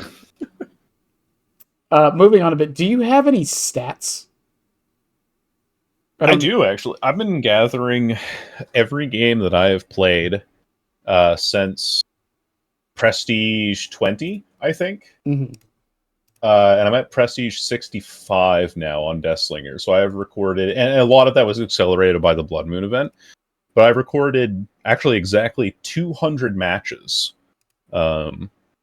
With their results, the map that I played on, was their map offering, and how many survivors DC'd, not including the abandon penalty. My most common results of 4K, 35% of my games are 4Ks. The most common map I've gotten is the game. I've had it 12 times out of 200 matches. I'm so sorry. 7. I know. Well, I mean, it's manageable, but it's just annoying without brutal strength, you know? Mm. 17% of my games have had a map offering, and 4.2% of the survivors that I've gone against have DC'd. That's the stats I got for 200 games so far, and more to come, because, you know, I have 35 more prestige levels. Do you have the official stats, like on the stat trackers, if you've checked those? I have... Well, actually, a couple... Like, maybe about a month ago, I checked Nightlight. And apparently, Deathslinger at the time, I checked it again a couple days ago, but at the time, he was the lowest kill rate killer in the game at like 48.3%. He was. He was right there with Chuck. It was funny because I would use it as an argument why Nightlight's not a good resource. Yes. Because now he's like at 55% or something. Like, yeah, I can actually check that real quick. Hang on. Next up, by the way, are going to be some of the viewer questions. Sure, yeah. Nightlight killer peak rates. Let's see. Where is my boy? Deathslinger is currently... Did I miss him? Yeah, scroll down a bit. Yeah, he is 30... He's number 33 in kill rate. He's right above... Let's go. Right above Scully. I mean, to be fair... We're gonna pump those numbers up. To be fair, fucking Artist is the lowest. So, like, I don't know how to take these stats. I never have. It is so Artist many. Being low is surprising. But... So many The number one is Freddy. And it's then Pig. Correct according to DBD, I guess, but... and then pig. Like, Interesting. how do you take these stats seriously when that's the case? And it's not a fault towards anyone. It's just like, really? Yeah, it's the best thing that we have, but it is very shaky. Yeah, and it's like, oh well, Best way to put it. just compound it with the pick rate, and then like it all makes sense. Not really, because again, the artist was the lowest, and she's super low in the pick rate. That doesn't make any sense at all. People might even be playing her like for the first time or whatever to try and get her perks, because Grim Embrace, Penty, and But it's Painrez are all really strong. Nightlight though. It's self-reported stats, Oh, that's true. so it's not going to be like Yeah, I first-time know that. players. That's why it's always been strange to me. Nightlight is just like, it's a good thing to like get a starting point, but it doesn't tell you nearly the whole story.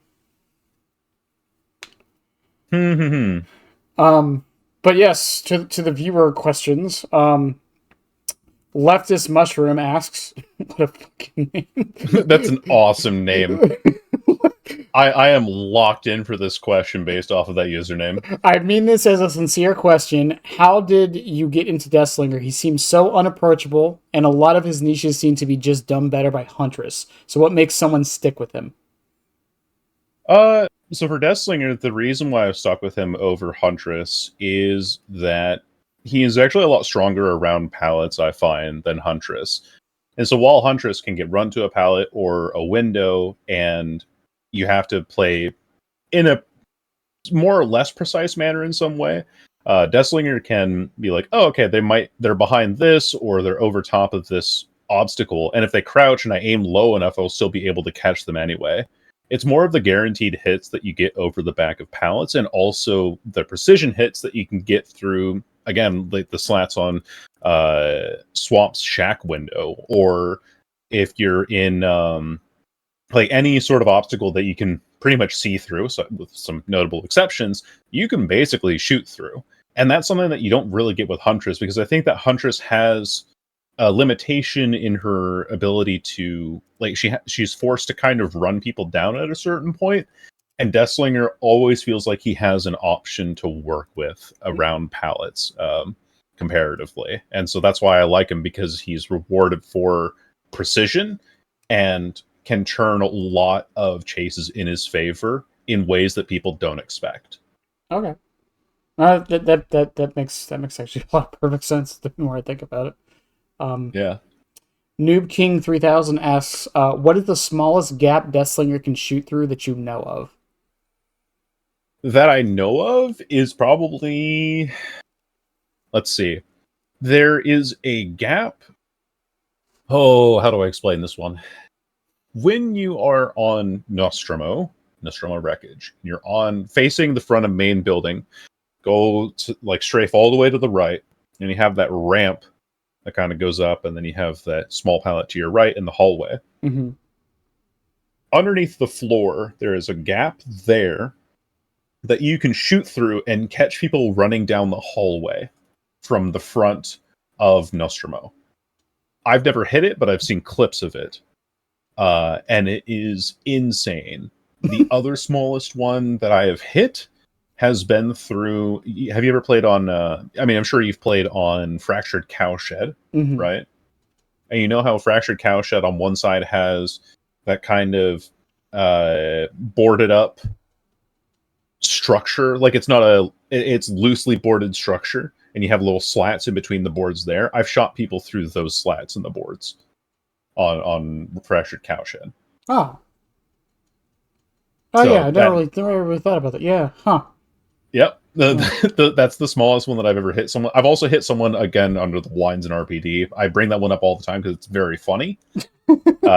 It's in that like room that has the window that faces the window going into that little 50-50 office. I call that I call that the Chucky death room, because he can't play that room he can't play that room at all.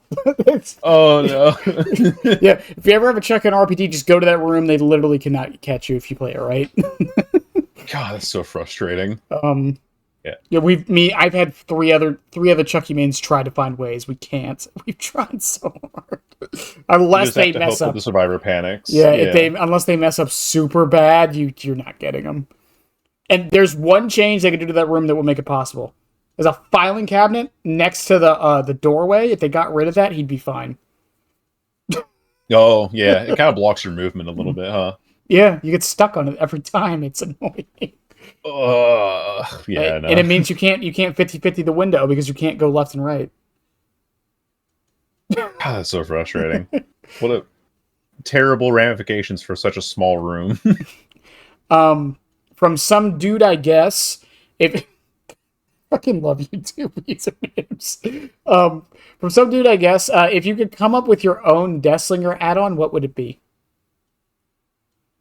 Um, Full creative well, freedom. What would it be? full creative freedom for Deathslinger. Man, that is a tough one because I think that there is a lot of things that for his base kit could be changed and all of that. But honestly, I want a I want an add-on that inflicts blindness after getting a hit, which I know is a really boring answer, but the reason that I want that add-on is because I hate facing windows of opportunity because it's just like, let me run to yellow. Oh, let me find, yeah, sure. Oh, I'm sure you knew about this random filler palette in the corner that you just perfectly ran me to. Um, and so I want to have an ability to take Windows opportunity away without having to commit a gimmicky perk to it. So I know it's not exactly like the most inspiring, but that's the first one that I could come up with on the spot. It's like I really wish he had a blindness add-on because he doesn't have one. Mine's even more boring. I want him to have an exhaustion add-on. Ooh, well, I mean, Deep Wound though already Yeah, dead prevents hard. exhaustion. Yeah, but lithe and smash hit and the other Oh ones, yeah, balanced landing. that's true. That's true. I would just want one that, like, if you spear them, they're exhausted for, like, I don't know, 5 seconds or something. That That'd would be also interesting too. Yeah. that could also mean like they'd have to stop moving, which could help them catch up. Ooh. See, now the more you think you're talking about the exhaustion, that does make more sense to me. Yeah, I don't know if I'd replace it with a green or it would have to be an Eerie or something, but like I don't know. I feel like every killer deserves one exhaustion add-on. Honestly, it just seems like Ah, necessary for how the game is. nah, you get genetic limits. Take it or leave it. I mean that's true, I guess, but still. Or Langwin. Langwin is actually pretty good with Deathslinger, honestly. Langwood is pretty good with Spirit too. I've been running it on her quite a bit. Yeah, Langwin. I said it. They didn't even need to buff it, but I said it. Langwin's going to be a perk that everyone's going to be running soon. I promise you. I'm ready. I'm ready to run it. From the Raven, how do you feel about the hard range cap on the Redeemer, and would they be fine with an add-on that increases the range? Ooh, that's interesting. Uh, I think that is a tough one because like if you increase the range, you then have to lead your shot further, and also it takes longer for the spear to travel. But I don't think it's a bad idea necessarily. But I Well, think the limited range, well, the other I issue don't is know. you still have to reel them in. That is true. So like, Hmm. like that's the thing because I forget what video it was. Who was that one Deathslinger man you mentioned? I don't know their name offhand. It starts with an O. Osichin. Yeah, they made a cameo in the video. It was someone saying their hot take was that Deathslinger should have unlimited range, and then they were thinking about how OP that would be, and then they brought him on, and he was like, "Okay, let's say you spawn into the map and you shoot a survivor all the way on the other side. You still have to reel them in. Like, it's not like that big of a deal."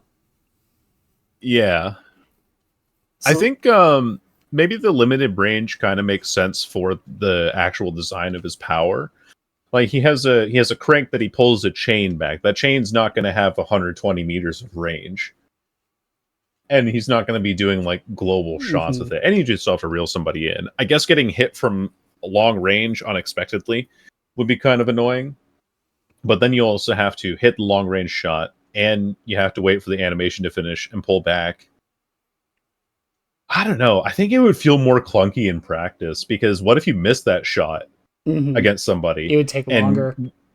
and your shot like goes all the way through the back of Yuri and you have to wait for that shot to return and everything.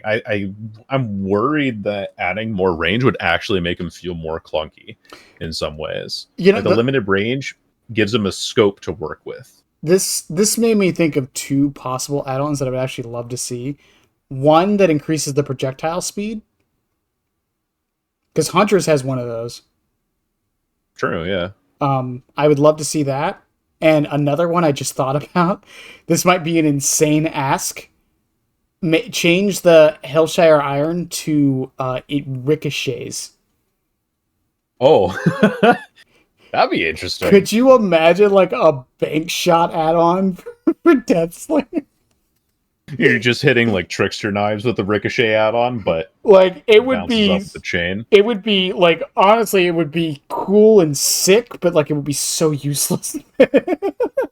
Oh yeah, it would be. Yeah. Like I don't even know how the physics would work. Would you just reel them in from like would it travel to like the if you bank it off a wall and like hit a 90-degree, does it like pull them towards the bank or towards you? Have you ever like done a 180 when firing a slinger shot and it snaps your camera back around? No, but that sounds terrible. It's really funny because if you fire a shot while the projectile is traveling, you still have like movement of your camera, so you can actually flick a 180, and then because the projectile always has you face the survivor, when it lands, it'll snap your view back around to facing the survivor again. So it looks really flashy. And I assume that if you're hitting a bank shot, if you catch somebody, then it'll snap your camera to look at the survivor directly as if you were just pulling them in straight after hitting like a cosmetic flick, as it were. I don't know. I would just love to try. I've said this before about Clown. I wish Clown had an add-on that let his bottles bounce. Make it like unknown bottles or Yeah. unknown. Same with gloves, Huntress. yeah. I would love like a rubber hatchet add-on that just let it bounce off walls. That would be really fun. I think it'd be a lot of fun ramifications of having a power like that. When did you play VHS at all? No, I did not. So there was a weapon for the Molotov in that game, and one of the mods you could get for it lets you bounce it off walls. It was the coolest thing to me, but no one ever used it because it was bad. Oh, yeah, of course. I just love the idea of like angle gameplay. It's just fun to me. Why not? Why not think around corners and things like that? It's part of the reason I love Houndmaster, because she's basically entirely based around angle. Same with Chucky. He's 90-degree angle the character. She is the ricochet killer. Oh my god. From Not Gabriel, I don't believe that. What's y'all's thoughts on a headshot system for Deathslinger? They don't go into details on this, but do you think it would be interesting if there was a headshot system for him? You headshot Yui and she just dies on the spot. Just Yui, no other character, just Yui. Yeah, well, it was the first survivor, I thought, but yeah. That would be interesting. I wonder if the headshot in their mind, in not Gabriel's mind, so who the hell knows who's talking here, really. But I wonder if that means that if you hit a headshot on somebody, they become exposed, like if you were hitting an iridescent coin at range. That could be. Or there's like some added benefit for it. I don't know. Without knowing what a headshot would entail, is interesting. But I think that, it would be another added layer of skill for him. Like if you land headshots, it'd be great. But because as of right now, you don't have to aim high as Deathslinger to hit somebody. You can catch them in the ankle, and the projectile will still snap to their chest. What if you land a headshot, it made it so the spear had more health? Oh. So like if you're that idea. If you're able to land a headshot, you have more time. Like, because that would immediately help him on some loops too. Yeah. and benefit you from actually aiming correctly instead of just being like, yeah, I can aim at this hitbox, just generally speaking. Now, the question You know. with this would be, how would the hitbox work? Of course, because that would be a problem in and of itself. But Yeah. I could see them adding something that benefits him somehow for like landing a certain headshot or something like that. Yeah, rewarding precision. I like that idea. I like being able to iridescent coin. I do like because it's like when you do land the sharpshooter shot, especially if you predict somebody's movement. Oh, it's so satisfying. And so landing headshots properly, I think it would have to have a range requirement because if you're just on the back of some shitty pallet loop on Azerov's or whatever, um, and you land a headshot on a crouching survivor, and then they get the negative benefit off of that, like that's not going to be any fun. So I think there should be a range requirement if you're to get a benefit for a headshot, like 8 meters maybe. So you at least have to aim a little bit, but I could see it being something. This has my mind like racing because I'm like, what if we just added like a full limb system for Deathslinger? So like if you hit them in, so like if you spear them in the legs, like they get hindered for like 5 seconds. If you spear them in the arms, they get like incapacitated for 10 seconds. Spear them in the leg, they fall into the ground and get dragged. Like I don't know, it'd be so much work. Oh my god, the torso causes mangled. There you go. That would be lore accurate. Don't Anyway. don't take my ideas behavior. Do take the ideas behavior. I want to see some insane shit. I want to watch the world burn. From Soap, this is a long, multi-layered question, but how would you recommend learning Deathslinger? Follow-up question: how do you deal with tilts? I really want to learn him since I got the cool moth cosmetic. Shout out to the moth cosmetic. But he's hard, and I find myself frustrated a lot, which leads to a lot of mistakes and even more tilt. Well, the first thing, I think the beginner tips of really being patient with your shots, and you really do have to be more patient than you initially realize with Deathslinger, just because of how punishing it is to whiff his power, right? But when you add on to that by, let's see, the real tip that I would have for Deathslinger as well is let's see. What's another tip that I can add in here that we hadn't said before? Think of Deathslinger as a denial killer. So not as much as a long range killer, because he's relatively easy to dodge, but more as a resource denial. You see somebody going for or even going through a window, make sure that you pre-aim your shots so that you deny them jumping through the window or actually after taking the window getting your free damage state. Or same thing happens with pallet drops. If they're trying to pre-drop pallets and they're healthy against you, then take the shot. Land it while they're in the middle of the animation and they have no capacity with which to dodge.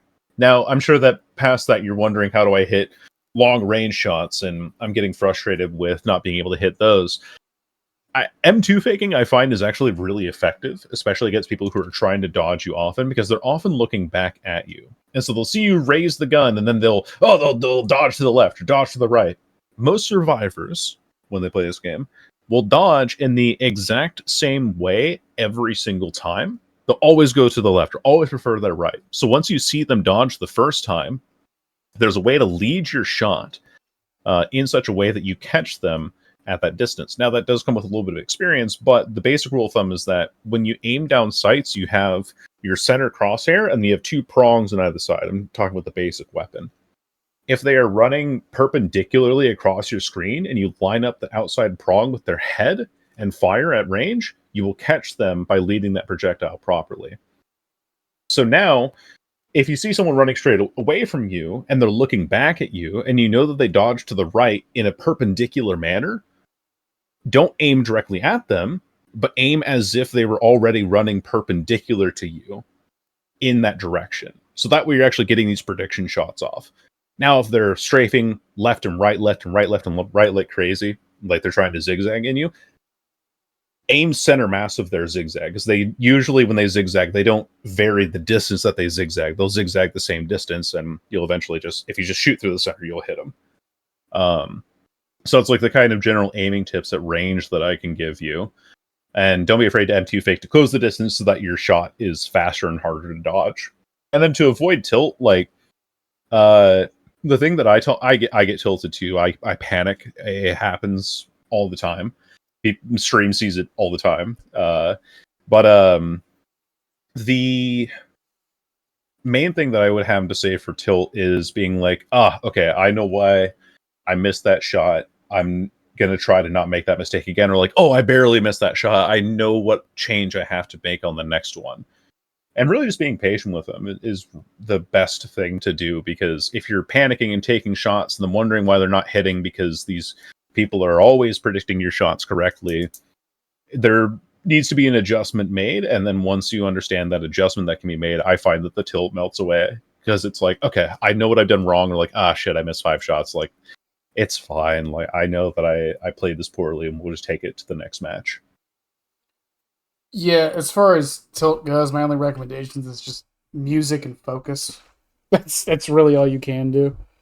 Just don't let it get to you. I know it's easier said than done, but like you're playing probably one of the most precise killers in the game that gets punished so heavily for missing, and it's just going to happen. You miss, and you'll be set behind, and that's fine. It's just what you choose to do to change after that really matters. And once you learn the patterns that you're making and adjust for them, I think you'll find that you'll get less tilted, because you're like, okay, this person dodges this way, let's try pre-aiming a shot that way, and then getting rewarded for the prediction. Yeah. Next question from Theo, who was in chat a minute ago. Hi, Theo. This is more about something I've said in the past before, but for 2v8, do you think Deathslinger is a command grab killer? Yeah, pretty much. He's the Potemkin of 2v8. Potemkin of 2v8. He can be a heavy hitter, but he's pretty slow. That's a great one. I like that. That's very creative. That's what I used to say Deathslinger was. He's a command grab killer for 2v8. Chat, it's no longer I'm going to shoot this survivor. I'm going to command grab the survivor over there. Command grab them. They're going to hit you with the Korean double dash. It's fine. Wait, the Korean double step is just moonwalking. Fuck. Oh no. From Council, thoughts on Deathslinger's animations and his Terror Radius music? Animations are great, and I think that the sound design plays really well into them as well. Terror's Radius music, I mean, that kind of like ticking clock, or the ticking of gears as he's a little ways away, and then the twangy almost guitar that he has, or piano.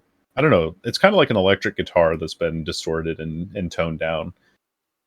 Both of them fantastic. It's part of the reason why I love playing this killer so much, is just because his auditory fantasy is also so unmatched by a lot of the other killers for me. What about the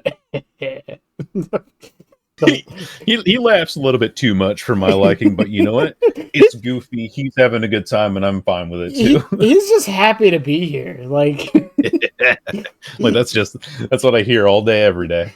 I also love that his wipe animation, he doesn't wipe the blade, he wipes the gun. That seems like a small thing, but it adds the tiniest bit of personality that he appreciates the gun more than the bayonet. Yeah. Like, kind of proud of his machine that he's made. The bayonet, it'll get dirty again. Who cares? There's one final question, and this one's from me, because I asked this in almost every podcast. Merch available for it soon, by the way. Hell yeah. Did the survivor dodge, or did you miss? They dodged.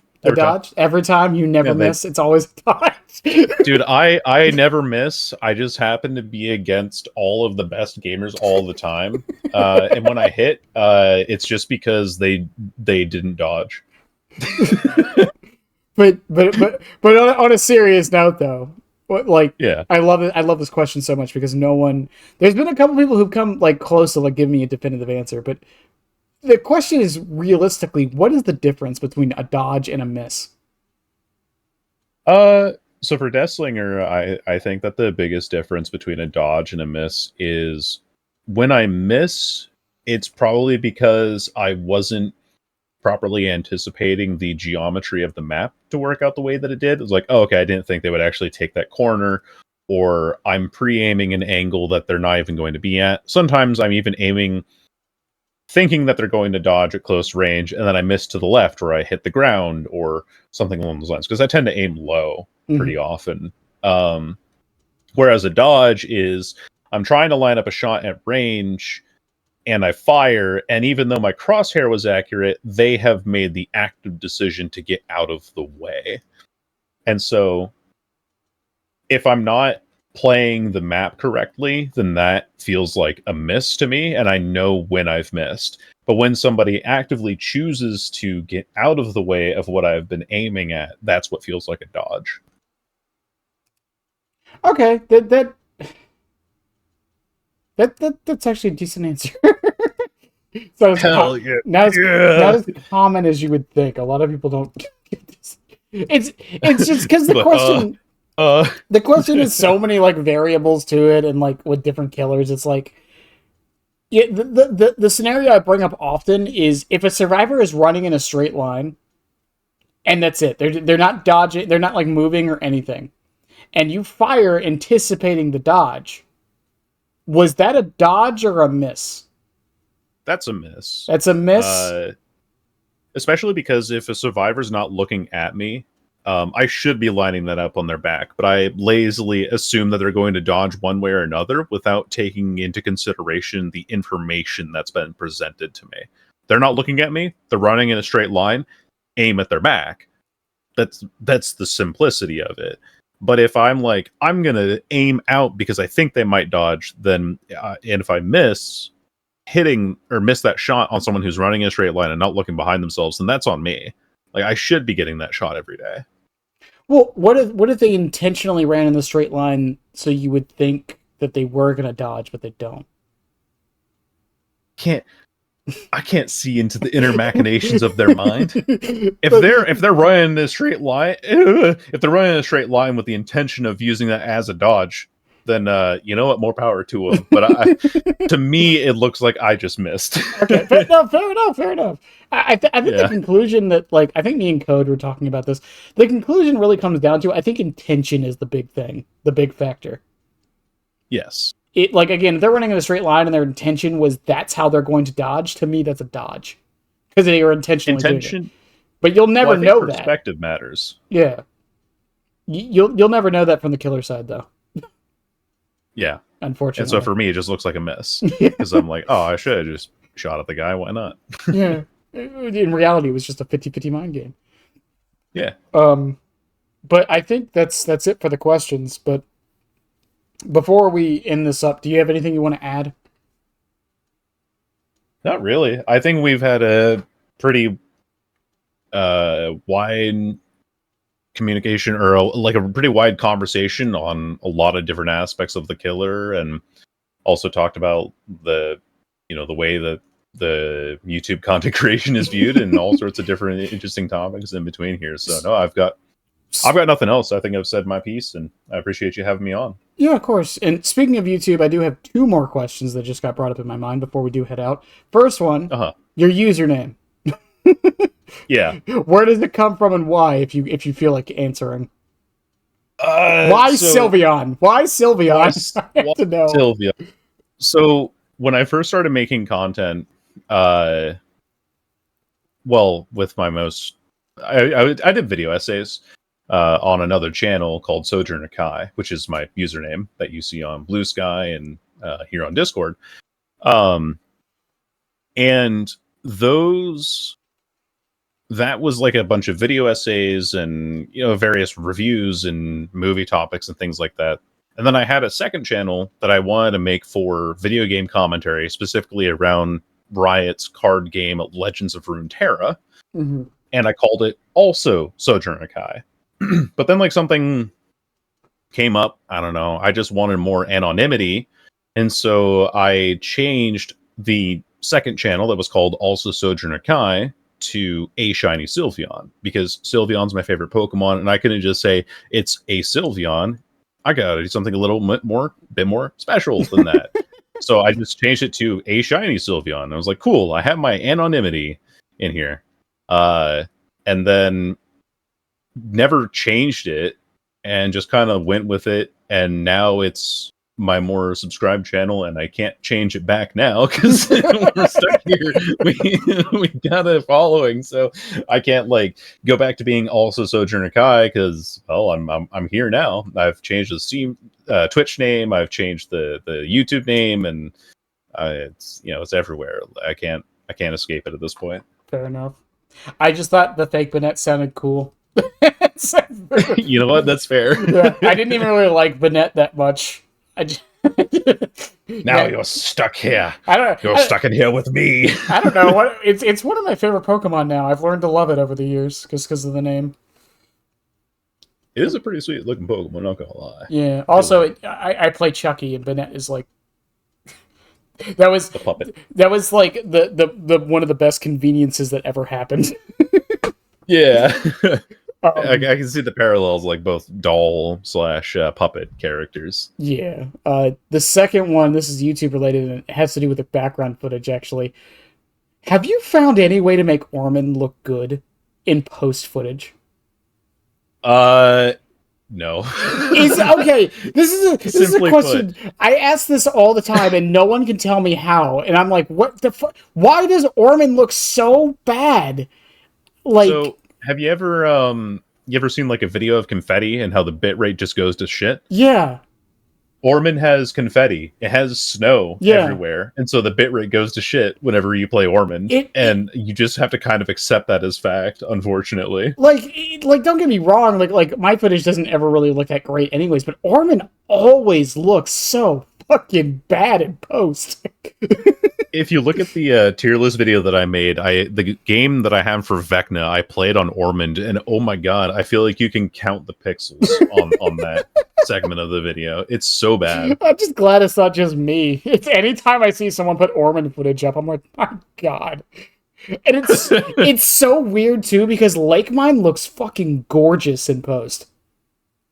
Yeah. Less snow, maybe? I don't know. I really don't know what it is. It's the wind effects. I think it's what it is. Oh, yeah. I genuinely think, because that's the only difference I can think of between it and Lake Mind. It must be, or the like chalet on resort, Mount Ormond Resort. Yeah, is such a resource hog, but I have no idea, honestly. Yeah, it's just so. I'm just glad I'm not the only one who suffers from it. You definitely are not. Like, it looks bad every time I record it. It's again, it's not just us. It's like a lot of people, and I'm like, what the fuck is wrong with this map?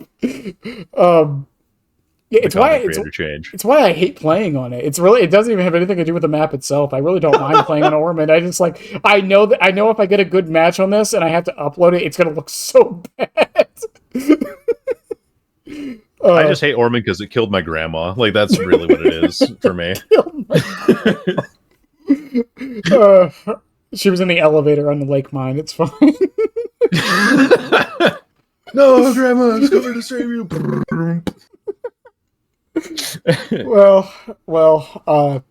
Sylvia, I think that is pretty much all I have. If you want to do one final plug for anything you're doing or any of your socials, now's the time. Yeah, well, thank you very much for having me on. I appreciate you taking the time out of your Saturday evening / night.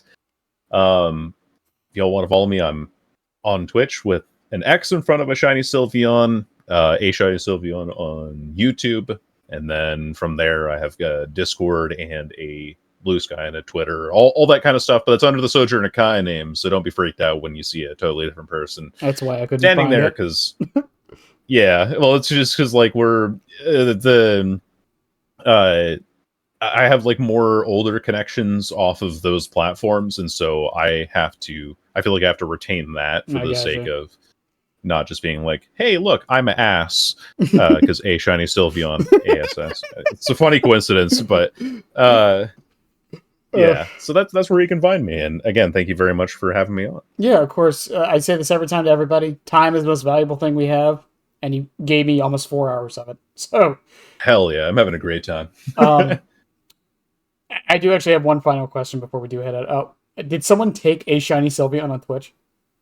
Yes. Okay. I Yes. tried a shiny Sylveon. I tried a underscore shiny underscore Sylveon. Neither of them work. So I was like, all right, I gotta do the next thing I can do. If you're curious why mine has the underscores, the person that took the fake Banette was actually me. My old Twitch account.